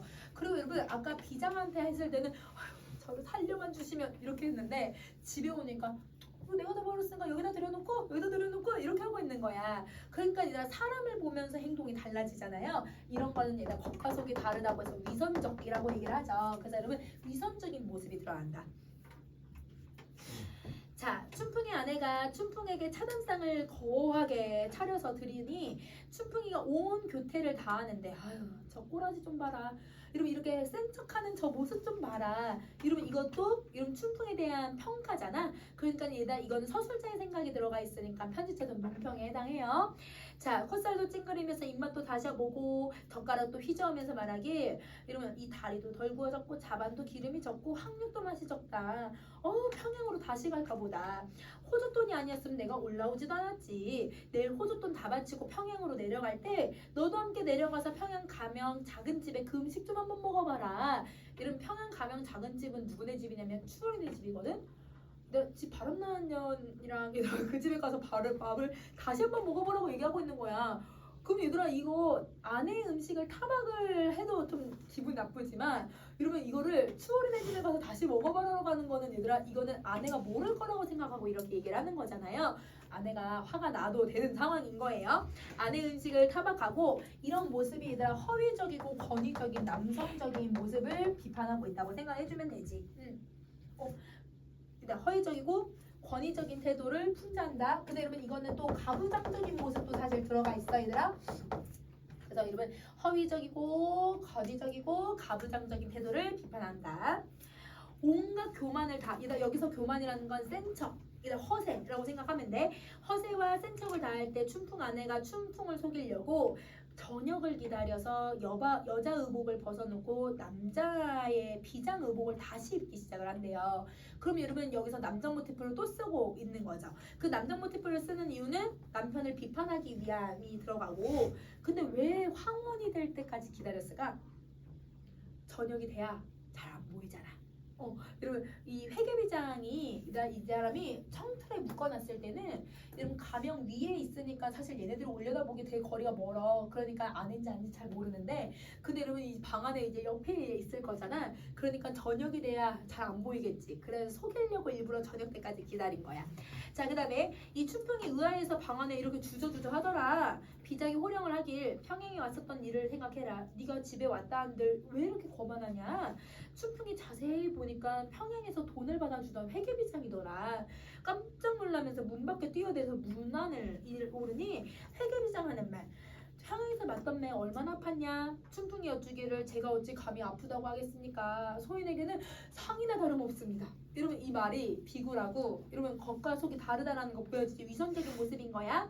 회계비장하는 말이 평양에서 떠날 때 너더러 말하길 돈을 싣고 서울에 오면 댁에 와서 문안 인사를 나한테 인사하러 먼저 오리라고 했는데 소식이 없어서 내가 매일을 기다리다가 마침 남산 밑에 박승지 댁에 가서 술을 먹고 거하게 취해서 놀다가 네가 왔다는 말을 듣고 너희 집에 왔으니 흰죽을 좀 써라. 근데 여러분 여기서 흰죽을 쓰라고 하는 의도는 여러분 지금 아내가 비장이잖아요. 근데 여러분 지금 남편은 여러분 춘풍은 여러분 아내가 지금 없어지고 누구만 앞에 있어? 비장만 앞에 있는 상황이야. 근데 여러분 자기가 이제 자기인 걸 아니까 얘가 흰죽을 써오라고 하면 남편은 아내한테 시켜야 되잖아. 옛날에는 집안에 부엌에 들어갈 수 있는 건 여자만 들어갈 수 있었으니까. 그러면 여러분 남편이 이제 아내한테 시켜야 되는데 아내가 없어요. 그럼 여러분 이 회계비장이 명령을 내렸으니까 여러분 이 남편은 아내한테 명령을 내릴 수가 없으니까 자기가 뭘 해야 돼? 직접 흰죽을 끓여야 돼. 일부러 남편을 놀리려고 얘들아 음식을 해오라고 얘기를 한 거야. 그래서 여러분 다른 행동이 아니고 왜 음식을 하라고 했냐면 자기가 비장이니까 자기가 없을 때 남편이 어떻게 음식을 만드나 이걸 놀리려고 하는 의도로 얘기한 거라고 생각해주면 돼. 그래서 뭐라고 하냐면 여러분 60번에 네 지엄이는 어디 가고 니네 아내는 어디 가고 네가 왜 나한테 내외를 하느냐. 야, 네 흰죽 니네 아내한테 쏘아달라고 해야지. 니네 아내는 어디 가고 왜 나랑 거리를 두려고 하느냐. 여기 앉아라. 그럼 여러분 이 남편은 춘풍이는 비장의 명령이 있으니까 옆에도 앉아야 될 것 같고 근데 비장이 흰죽을 써오라고 했으니까 흰죽을 써와야 되는데 아내가 없으니까 이것도 해야 되고 이도 저도 못하는 상황이 됐다라고 생각을 해주면 돼. 그래서 여러분 여기는 이러지도 저러지도 못하는 상황. 그러면 아마 춘풍이 식은땀이 쫙 났을 거야. 그러니까 여러분 이 춘풍이 묵묵부답으로 혼잣말에 마음속으로 아유 그립던 차에 가족이나 만났으니 우리가 둘이나 잠이나 자볼까 했더니 아내는 간데 없고 비장은 이렇게 내한테 명령을 하니 너무 민망하고 내가 지금 어떻게 해야 될지를 모르겠다. 그러니까 여러분 자기가 어떻게 해야 될지 모른다라고 설명을 하고 있는 거야. 자, 그리고 회계비장이 내다 보니 춘풍이 죽쓰는 모습이 너무 우습고 볼만하다. 자, 봐. 우습고 볼만하다라는 건 평가야 얘들아. 그치? 근데 이 평가에 왜 선생님이 빗줄 안 그었을까요? 그리고 아까도 우리 편집자전 논평 같은 경우는 평가를 하는 부분들은 선생님 다 밑줄을 그었거든요. 근데 여러분 63번에 얘들아 우습고도 볼만하다 했는데 왜 선생님 밑줄을 안 그었을까? 이거는 춘풍의 아내가 생각하는 평가이기 때문이야. 봐봐. 회계비장이 내다보니 그게 볼만하다. 회계비장의 생각이어서 그래. 그럼 요거는 얘들아 회계비장의 생각이니까 절대 얘들아 서술자의 개입이 되면 안 돼. 편집자도 논평 되면 안 되고. 그래서 여러분 여기에 밑줄 긋고 선생님이 편집자적 논평을 사용하여 뭐 이러면 이건 틀린 거. 알겠지? 자, 그 다음에 그제서야 죽상을 드리거늘 비장이 먹기 싫은 죽을 조금 먹은 채 하다가 춘풍에게 상째로 주며, 여러분 이 상째로 주는 건 권위적인 이런 태도를 가지고 있는 남편을 놀리려는 의도예요. 그래서 여러분 그 권위적인 태도를 놀리려고 하는 의도가 있다. 자, 그 다음에 64번. 네가 형 가면 추월인 집에 사관에 있을 때 다 깨진 헌자발에 누룽지에 국을 부어서 숟가락 없이 뜯어내서 먹었을 때 그때를 생각하면서 더 흰죽을 먹어라. 그럼 여러분 흰죽을 다시 먹으라고 하는 이유는 이런 과거 일을 생각하면서 밥을 먹으라는 거야. 그때 얘들아 거짓처럼 얘들아 핥아 먹으면서 그렇게 했던 너 생각해봐라. 아내가 해주는 음식에 절대 타박하지 마라. 이런 의도인 거잖아. 그래서 반성의 의도를 얘기하고 있다. 자, 이렇게 하니 얘들아 이제 춘풍의 아내가 속으로 66번 보세요. 아, 이런 모습을 보려고 하니 누가 아니 웃을 수 있겠는가. 모든 사람이 이 사람을 보면서 웃었을 거다. 하는 행실이 저러하니 어디 가서 사람으로 보일 수 있을까? 아무튼 속이기를 더하면 너무 우스워서 못하겠으니 이런 거를 보려면 나 혼자 보는 게 너무 아깝다. 이러면서 이러면 이 남자를 완전 놀리게 되는 거죠. 그럼 이러면 남성 중심의 모습이나 남성의 가부장적인 권위가 완전 그치 추락하는 부분인 거야. 그치? 그래서 하락하고 추락하는 부분을 보여주고 있다. 그러면 여러분 이 추락하는 이 부분에서 여러분 뭐가 잘 드러나냐면 그래서 해악성도 드러나고 그다음 풍자성도 되게 잘 드러나는 거야. 왜냐면 남편을 비판하기도 하고 이러면 남편을 웃음거리로 만들고 있잖아. 그래서 이러면 두 가지가 잘 드러난다. 이런 거동 저런 거동 한 후에 회계빗장이 의복을 벗고 여사 의복으로 다시 입으면서 화복을 했죠. 그래서 이 멍청아라고 얘기를 해요. 그럼 여러분 이 멍청아는 남편을 완전 깎아내린 거잖아요. 그러니까 여기서 해악성이 완전 최고조가 되는 거라고 생각을 해주시면 돼요. 춘풍의 등을 밀치면서 아니 얼굴 이렇게 보는 눈이 없는가 어찌 나를 못 알아보느냐 이렇게 얘기를 하는 거지. 이왕 자네인 걸 알았으니 아유 당신의 의사를 내가 보려고 그랬지. 남편은 이게 너무 뻘쭘하니까 민망한 상황을 모면하려고 체면을 살려. 이러면 아유 내가 알았지만 너의 의도를 파악해보려고 그랬지 이렇게 얘기를 하고 있는 거야. 끝까지 얘들아 허세 부리네. 체면을 살리는 모습인 거죠. 그날 밤에 둘이 원한금치를 펼쳐놓고 아유 그게 아주 제법이더구나. 이러면 이것도 편집자의 생각인가 편집의 논평이야. 그렇지? 자 그럼 다음 페이지 가자. 74번.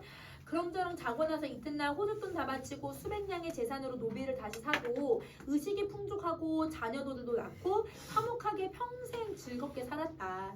그런 거 없이 잘못되는 거 없이 살았구나. 이러면 이게 행복한 결말. 우리 고전소설이 갖고 있는 결말이죠. 그쵸? 자 근데 그 다음 볼게요. 대체로 여자로서 손수남복하고 회계비장으로 내려가서 추월이도 다스리고 춘풍 같은 남자도 데리고 남편도 다시 내려오고 호주돈을 수세 다시 되돌려오고 그리고 둘이 오랫동안 행복하게 잘 살았으니 만고 오랜 세월 동안 백년해로 하면서 살아온 이 모습이 대강 기록을 해서 후세 사람에게 내가 전하니 만일 여자가 되거든 이런 일을 배우게 하십시오. 이러면 서술자가 춘풍의 아내를 본받도록 여러분한테 권유를 하고 있는 거예요. 그래서 여러분 이건 권유하는 부분이니까 여러분 서술자가 여러분들 말 건네는 방식을 사용을 하잖아요. 그렇죠? 그러면 이런 말 건네는 방식을 사용하고 있으니까 이거는 서술자의 개입에 조금 더 가깝다고 생각을 하면 돼. 얘들아. 그러면 서술자의 개입을 통해서 여러분 이 춘풍의 아내에 어떤 성격을 부각을 시키려고 하는 거냐면 춘풍 아내가 매우 적극적이야. 그치? 그리고 여러분 자기가 문제를 해결하기 위해서 남장하고 얘들아 평양에 가는 거 서슴하지 않아. 그러니까 여러분 되게 진취적인 모습을 가지고 있다고 생각할 수 있을 것 같아. 자 그러면 여러분 이 춘풍전은 이렇게 정리하고 광장은 선생님 넘어가서 얘들아 교과서에 있는 시조 3편부터 먼저 할게요. 그래서 여러분 우리 22쪽을 먼저 한번 볼게요.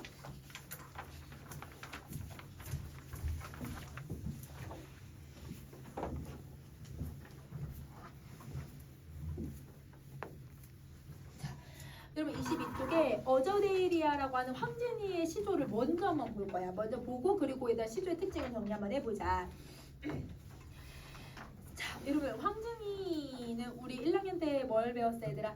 동지딸, 기나긴마, 한어리를 배웠잖아요. 그것처럼 여러분 사랑의 감정을 진솔하게 드러내는 사람 중에 한 명이야. 그래서 어떤 감정을 드러내고 있는지를 한번 찾아보자.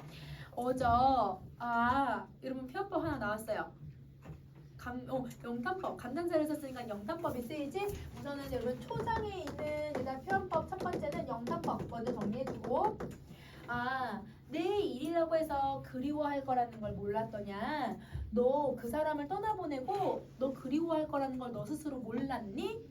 스스로에게 자문을 하고 자답을 하는 거죠. 그러니까 여기선 자문자답을 쓴 건 아니지만 스스로에게 되물어보는 거야. 너 그 사람 떠나보내고 그리워할 거라는 걸 몰랐어? 이렇게 물어보는 거야. 근데 여러분 이 질문을 하고 있다는 건 이미 그리워하고 있다는 걸 알고 있는 거잖아. 그러면 여러분 답이 정해졌는데 질문을 하고 있으니까 선의법을 쓰고 있는 거야. 그러면 여기서 여러분 몰랐더냐라고 하는 이 부분에서 화자는 여러분 떠나보내놓고 후회하고 있는 거잖아요. 그래서 여러분 후회, 회환의 정서가 들어간다. 이렇게 정리해 주시면 돼요. 후회, 회환이요. 자, 그 다음에 보자. 있으라 하면 여러분 여기 내 곁에 있어줘. 이건 누가 얘기하는 걸까? 내 곁에 있어주라고 얘기하는 건? 화자야. 그렇지, 화자야, 화자. 있으라고 하면 가겠느냐마는 여러분 누가 갈까? 가는 거는 누가 가는 거예요? 님이 가는 거거든요. 그 여기서의 주체는 님이에요. 그럼 여러분 요거 가시리에도 주체와 님을 구분하는 거 잘 봐야 되잖아요. 여기도 이라 주체가 님인지 화자인지를 잘 구분을 해줘야 해. 내가 만약에 있으라고 하면 그 사람이 갈 리는 없었겠지만 제가 굳이 보내고 그리워하는 점은 나도 몰라 하노라. 그럼 여러분 그 사람이 떠날 때 그래 가 우리 이제 그만 이별해 가 내가 가라고 막 얘기를 한 거야 화자는. 그럼 그 가라고 얘기한 거는 이 사람한테 사실은 지고 싶지 않았던 거잖아. 자존심 때문에 가라고 얘기를 한 거야. 그런데 그리고 나서 후회를 하잖아요. 그럼 후회를 하고 있는 건 그 사람을 보내지 말걸. 내가 그 사람을 이렇게 사랑하는데 떠나보내지 말걸. 여러분 후회를 하고 있다는 건 내가 그 사람을 사랑하고 있기 때문인 거야. 그러면 여기서 여러분 보내고 또 그리워하는 정이라고 하는 이 말은 화자의 어떤 정서를 되게 두드러지게 표현을 하고 있는 거냐면 자존심도 지키고 싶고 사랑하는 것도 하고 싶은 거야. 그러니까 여기서는 자신의 자존심과 연정 사이에서 갈등을 하고 있다는 걸 보여주는 거죠. 이 사람은 자존심이 되게 센 사람이었던 것 같아. 그러니까 님이 얘들아 떠나간다고 했을 때 그래 가라 가 이렇게 가라고 해놓고는 속으로는 가라고 하면서도 내가 속으로 이 사람을 너무 사랑하는데 내가 가라고 하는 게 맞는 건가? 근데 이 사람한테는 지고는 싶진 않고 그러면서 가라고 얘기를 한 거죠. 보내버린 거예요. 그러면 여러분 자존심과 연정 사이에서 갈등을 겪는 거지. 그럼 자 가시리에서는 속에서도 갈등을 했어. 가시리도 갈등을 했거든. 내적 갈등을 했는데 그때는 그 내적 갈등이 뭐야? 잡을까 말까. 잡으면 이 사람이 안 올 것 같고 그렇다고 안 잡기에는 이 사람이 언제 돌아올지 모르겠고 내 마음은 잡고 싶고 그 두 가지 마음이 갈등을 했다면 여기서는 여러분 자존심과 연정의 내적 갈등을 겪어요. 그러니까 똑같은 내적 갈등이 아니에요. 그래서 가실이랑은 조금 차이점을 가져요. 알겠죠? 자, 그 다음 다시 그러면 여러분 여기서 제9태여의 선생님이 조금 표시를 해야 되는데 제9태여는 여러분 이게 중의법을 써. 그래서 여러분 제9태여에다가 네모 표시 한번 해주고 자, 제9태여는 중의법을 쓸 거예요. 그 중의법은 아래에다가 얘들아 별표 표시되어 있는 부분 한번 봅시다. 자, 이 제9태여를 어떻게 해석할 거냐. 만약에 얘들아 가랴마는 제9태야라고 되어 있을 때 요거를 요렇게 한번 표시를 해볼래 얘들아? 거기 화살표 아래 제9태야 해석에서 여러분 요렇게 해서 이렇게 표시하는 게 선생님 무슨 표시할 때 이렇게 표시해? 도치, 그치 여러분 도치법인데요. 그럼 해석을 해보면 있으라고 하면 자기가 굳이 가겠느냐마는 그럼 여기서 자기가 굳이 간다라고 했을 때 이때 얘들아 주체가 누구야? 임이야 임. 자기가 굳이 가겠느냐 그러니까 얘들아 님이 굳이 갈 리가 없었지 않았냐 이렇게 얘기를 하는 거야. 그러면 이 말은 떠나버린 님의 행동을 더 강조를 해버리는 거예요. 님이 주체니까.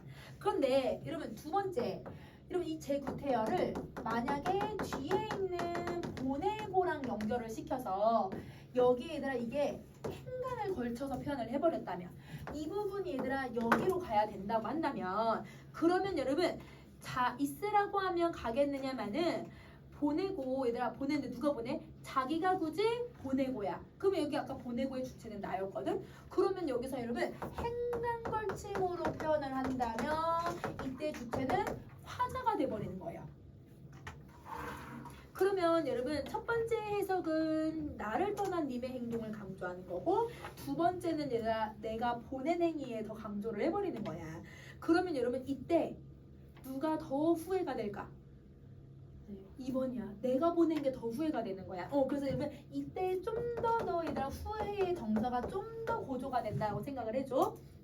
이건 빙한이 없어가지고 2번이 좀 더 후회 감정이 더 극대화된다. 그러면 여러분 이 작품은 그냥 해석을 해도 후회가 들어가는데 이렇게 행간거침으로 사용을 했을 때 내가 보냈기 때문에 후회의 정서가 더 들어가잖아요. 그래서 이 글의 주제는 이별의 회환이 되는 거예요. 그래서 여러분 이 글의 주제는 이별의 회환을 드러낸다. 이렇게 정리해줄게.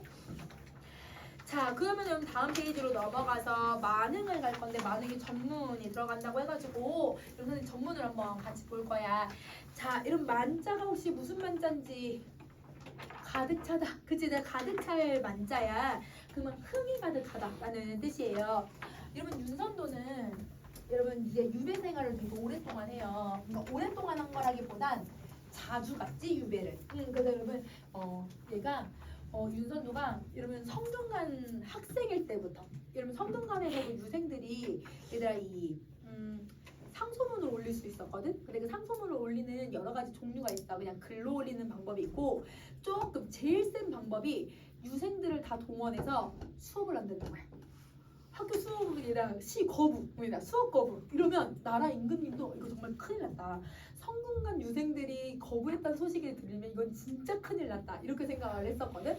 그래서 여러분 얘가 그걸 주도를 해요. 그래서 여러분 주도를 해가지고 아버지도 유배를 가고 얘도 유배를 가요. 그 성균관 유생일 때. 그러니까 아들 때문에 아빠 쫓겨난 거야. 자, 그래서 여러분 그 정도로 이 정치적인 세액이 그때 이제 성균관에 있을 때부터 되게 달랐던 것 같아. 그래서 여러분 그 정적들과 맨날 싸우다 보니까 유배 갔다가 돌아오면 또 유배 가고 돌아갔다 이거를 거의 한 여러분 5번 정도를 해요. 그러니까 유배 생활을 오래 했다기보단 자주 갔죠. 그러니까 그래서 유배 생활을 하면서 자연에서의 삶에 대한 이야기를 많이 쓰게 되는데 그 자연에 대한 이야기를 어떻게 하는지 한번 볼 거야. 자 그럼 한번 첫 번째 일수를 가자. 산수간 산과 물 사이에 바위 아래 띠집 초가집을 지으려고 하니 그거를 모르는 남들은 비웃는다 하지만 그럼 여러분 여기 산과 물 그다음에 여기 바위들이 쭉 있을 때 그 사이에다가 얘들아 조그만 초가집을 내가 하나 지었다라고 얘기를 해. 그러면 여러분 이 산수간이라고 하는 건 여러분 지금 자연 속에서 집을 지었잖아요. 그러면 이제부터 얘들아 동그라미 표시되어 있는 단어들을 모두 다 옆에다 정리해줘. 자연에서의 삶을 얘기를 해. 이걸 드러내는 거고 자연에서의 삶이야.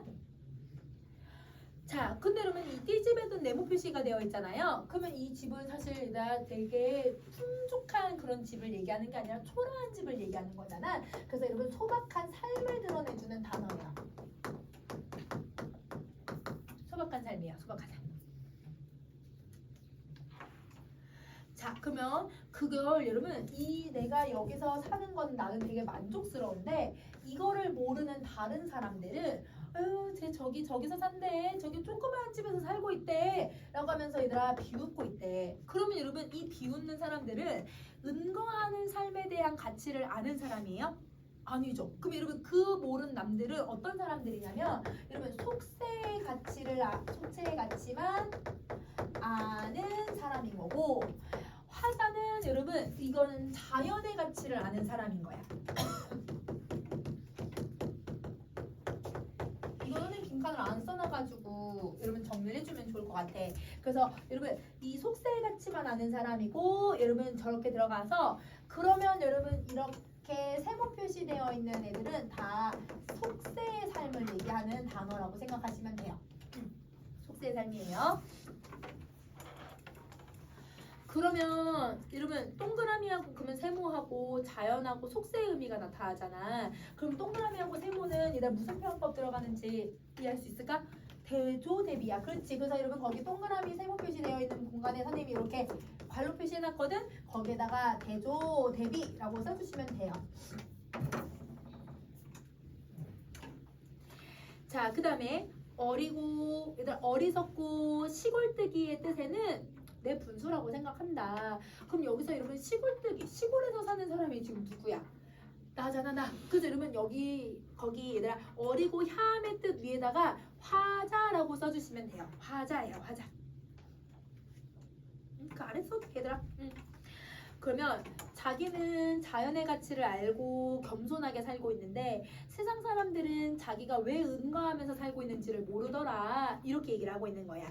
그러면 여기서 여러분 어떤 여러분 태도가 두드러지게 사용이 되고 있는 거냐면 이렇게 소박한 삶을 살면서도 괜찮다고 얘기를 하잖아. 그래서 안빈낙도의 태도를 가지고 있는 거고, 안빈낙도고.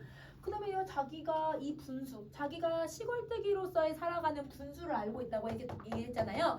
자기 분수를 만족하면서 살아가니까 안분지족의 태도가 들어간다. 이렇게 정리해 주시면 돼요. 안빈낙도 안분지족. 자, 여러분 이수 갈게요. 보리밥 풋나물을 알만 먹은 후에 여러분 쌀밥 고기 반찬이 없잖아. 그럼 이건 무조건 소박한 음식이야. 소박한 삶이야. 그러니까 네모 표시해놨지. 그치? 이 소박한 삶을 즐긴 후에 바위급 물가에서 실컷 놀고 싶다. 그럼 나는 어디서 놀고 싶냐면 이 자연에서 놀고 싶은 거야. 그리고 그 남은 연함은 일. 그러면 여러분 여기 연함은이라고 하는 단어가 다르다라고 하는 뜻이거든요. 그러면 그 외에 그 남아있는 다른 일들은 부러워할 게 뭐가 있겠니? 그럼 나는 저 자연에서 노는 거 이외에는 하나도 부럽지 않더라. 이렇게 얘기를 하고 있는 거야.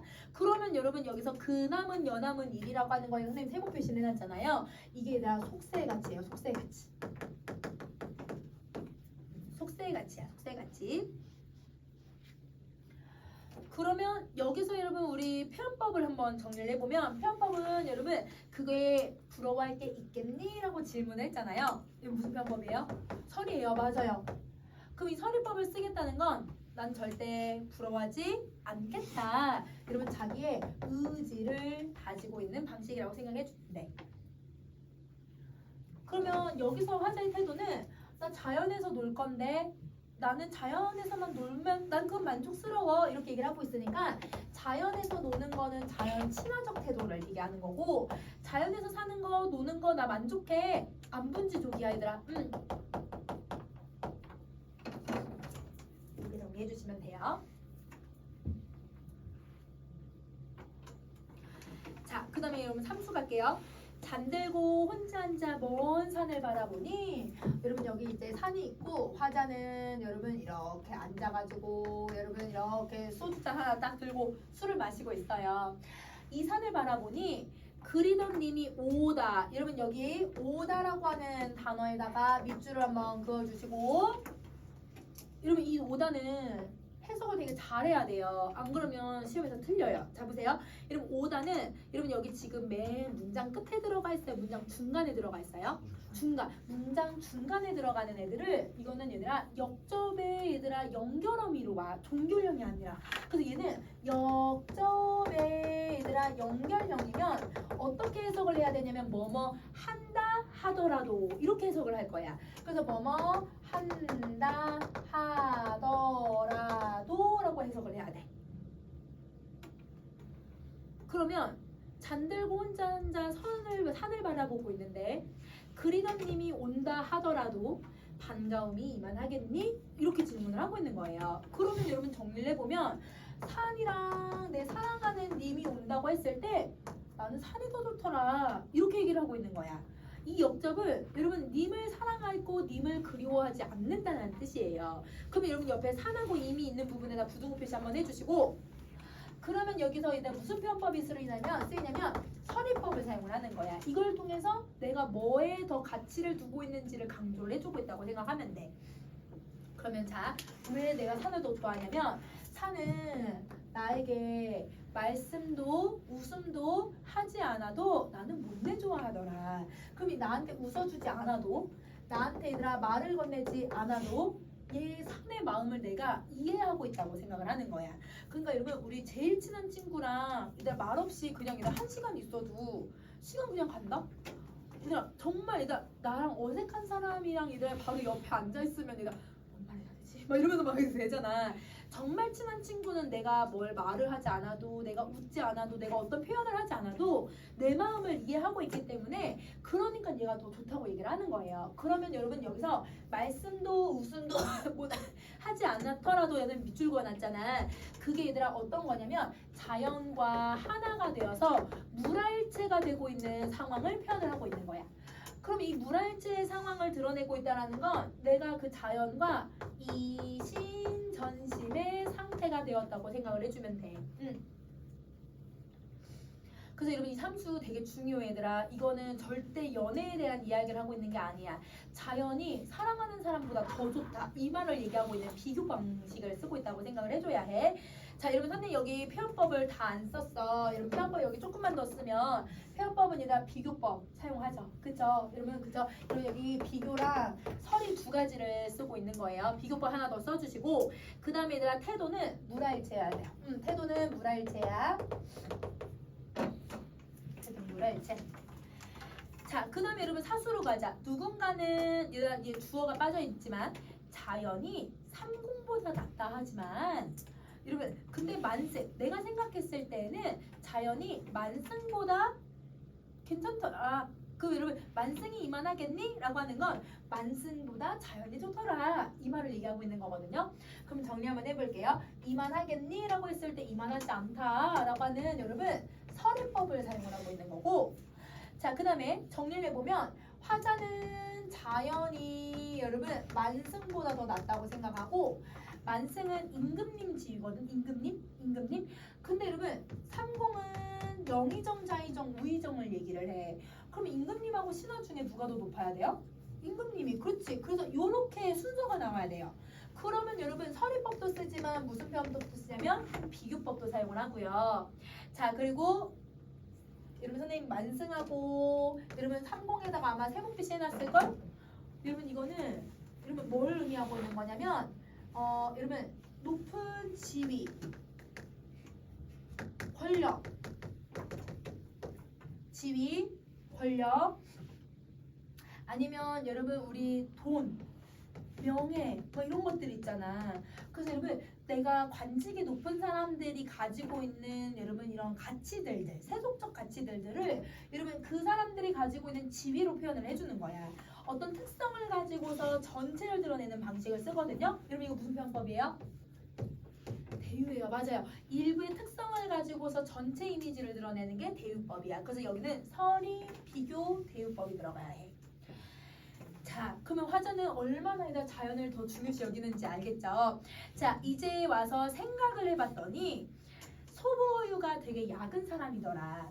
그럼 여러분 소부허유는 어떤 사람이냐면 여러분 고사를 인용해주는 사람들이거든. 자, 여러분 이 고사를 인용해서 뭘 보여주려고 하냐면 허유는 여러분 너 내 대신에 관직에 올라갈래? 라는 말을 듣고 얘들아 그 듣기 싫은 말을 들었다고 해서 얘들아 그 강물에다가 귀를 씻어버려. 강물에다 귀를 씻어버린다는 건 얘들아 관직이라고 하는 말 자체도 내가 듣기가 싫다 이걸 얘기하는 거고 소부라고 하는 사람은 허유가 얘들아 귀 씻은 물이라고 해서 거기에 송아지에게 얘들아 물을 먹이지도 않았대요. 그러니까 얘들아 관직이 흘러간 물이라고 해서 그 물도 안 먹였대. 그러면 이 말은 이 두 사람은 자연 속에서 은거하면서 사는 삶의 가치를 되게 중요시 여겼던 사람들인 거야. 그래서 여러분 고사인용 거기 아래서 밑줄 그어놨지? 이 사람들은 속세를 멀리하고 자연에 은거하는 사람들을 얘기를 하는 고사인용 방식이에요. 자 그러면 이 사람들은 자연에 이렇게 은거하고 있을 때 이 사람들 보고 뭐라고 얘기해 얘들아? 약독더라. 너무 야같더라. 너무 야같다. 근데 우리 제주도 사투리에서는 건 야 같다가 부정적인 말이거든. 쟤 너무 영악스럽다라는 표현인데 여기서는 부정적인 말이 아니야. 아니 어떻게 이렇게 자연의 가치를 미리 알고 자연에 들어가서 살았지 이 사람들이? 아니 다른 사람들은 자연의 가치를 모르는데 이 사람들은 자연의 가치를 어떻게 미리 알았지? 정말 영리하다. 여러분 이거는 칭찬의 의도로 얘기를 하고 있는 거지. 그래서 이 약도떠다는 예찬의 의도로 얘기를 하고 있는 거야. 자연의 가치를 알고 있는 사람에 대한 예찬이에요. 그럼 여기선 부정의 의미로 해석을 하면 안 되는 거야. 그치? 자, 아마도 임천하는 자연에서 흥을 느끼는 곳은 이거에 비할 곳이 없더라. 그럼 여러분 임천하는에 선생님 동그라미 표시해놨으니까 자연을 얘기하는 거긴 하지만 밑줄 한번 다시 한번 그어줘 얘들아. 자, 왜 밑줄을 그었냐면 임천, 자연, 한가로운 흥을 느낀다. 그럼 여러분 자연에서 한가로운 흥을 느낀다고 했는데 흥이라고 하는 단어 이미 앞에서 나오지 않았어요? 어디서 나왔어요? 제목에 많음. 그럼 여러분 이 말은 뭘 얘기하고 있는 거냐면 주제를 가장 압축적으로 보여주는 단어를 고르라고 하면 얘야. 그래서 여기가 주제를 집약적으로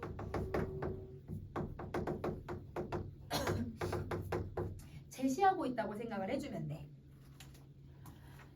자, 여러분 이제 오수 갈게. 내 천성이 게으르니 하늘이 알아주셨구나. 여러분 내가 내 태어난 성격이 게으르다는 걸 이미 하늘이 알고 나를 태어나게 해줬대. 그럼 여러분 하늘이 이미 다 알고 있는 건 이건 무슨 세계관을 가지고 있는 거예요? 운명론적 세계관을 가지고 있어요. 맞아요. 내가 이렇게 태어난 게 하늘이 정해주신 건데 인간만사, 그러니까 인간 세상의 일들을 하나도 맡기지 않으셔서 다만 다툴 사람이 없는 자연을 지키라고 하셨다.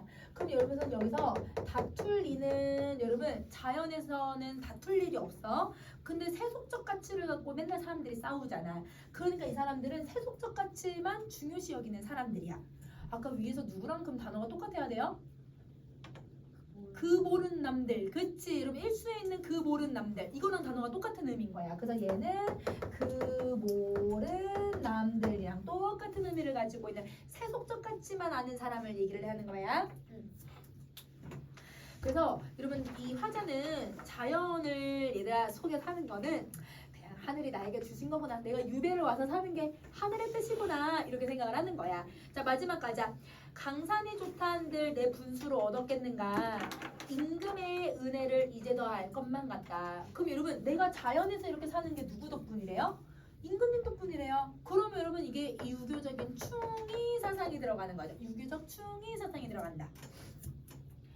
아무리 내가 이걸 갖고자 해도 내가 할 일이 없더라. 그러면 이 말은 내가 임금님에게 은혜를 갚고 싶어도 내가 할 일이 없는 이유가 뭐 때문이냐면 내가 지금 유배여서 그러네. 그래서 여러분 거기 할 일이 없더라. 이 말은 유배 때문에 내가 유배에 와 있는 신세를 표현을 하는 거야. 그래서 여러분 이 사람은 유배에 와서도 뭐에 대해서 얘기를 하고 있냐면 와, 난 자연이 너무 좋더라. 근데 이 자연에서 내가 이렇게 살 수 있는 건 다 임금님 덕분이더라. 그래서 여러분 이 글의 주제는요. 자연에 대한 이야기라 임금의 은혜에 대해서 얘기를 하고 있는 거라서 여러분 이거를 우리는 한자성어로 4글자로 강호 자연에서 노래를 부른다. 도리에 대한 노래를. 유교적 도리에 대해서 내가 말한다. 이거야. 그래서 여러분 이 글은 강호가도 아니면 자연에 대한 자연치나 물화일체 이거 다 주제라고 생각해 주시면 돼요. 그래서 여기까지. 여기까지 할 거고 여러분 다음 주에 이거 교재 가지고 와야 돼. 여기 광장이랑 여러분 여기 시조 3편 좀 마저 할 거거든. 그래서 이거 가지고 오세요. 제 사수의 태도 뭐예요? 사수의 태도요 여러분. 미안해요 여러분. 마음이 급해가지고 사님. 여러분 사수의 태도가 뭐냐면 사수의 태도는 은거하는 삶의 자부심. 이거 사수야 사수. 은거하는 삶의 자부심. 이렇게 정리해주면 될 것 같아.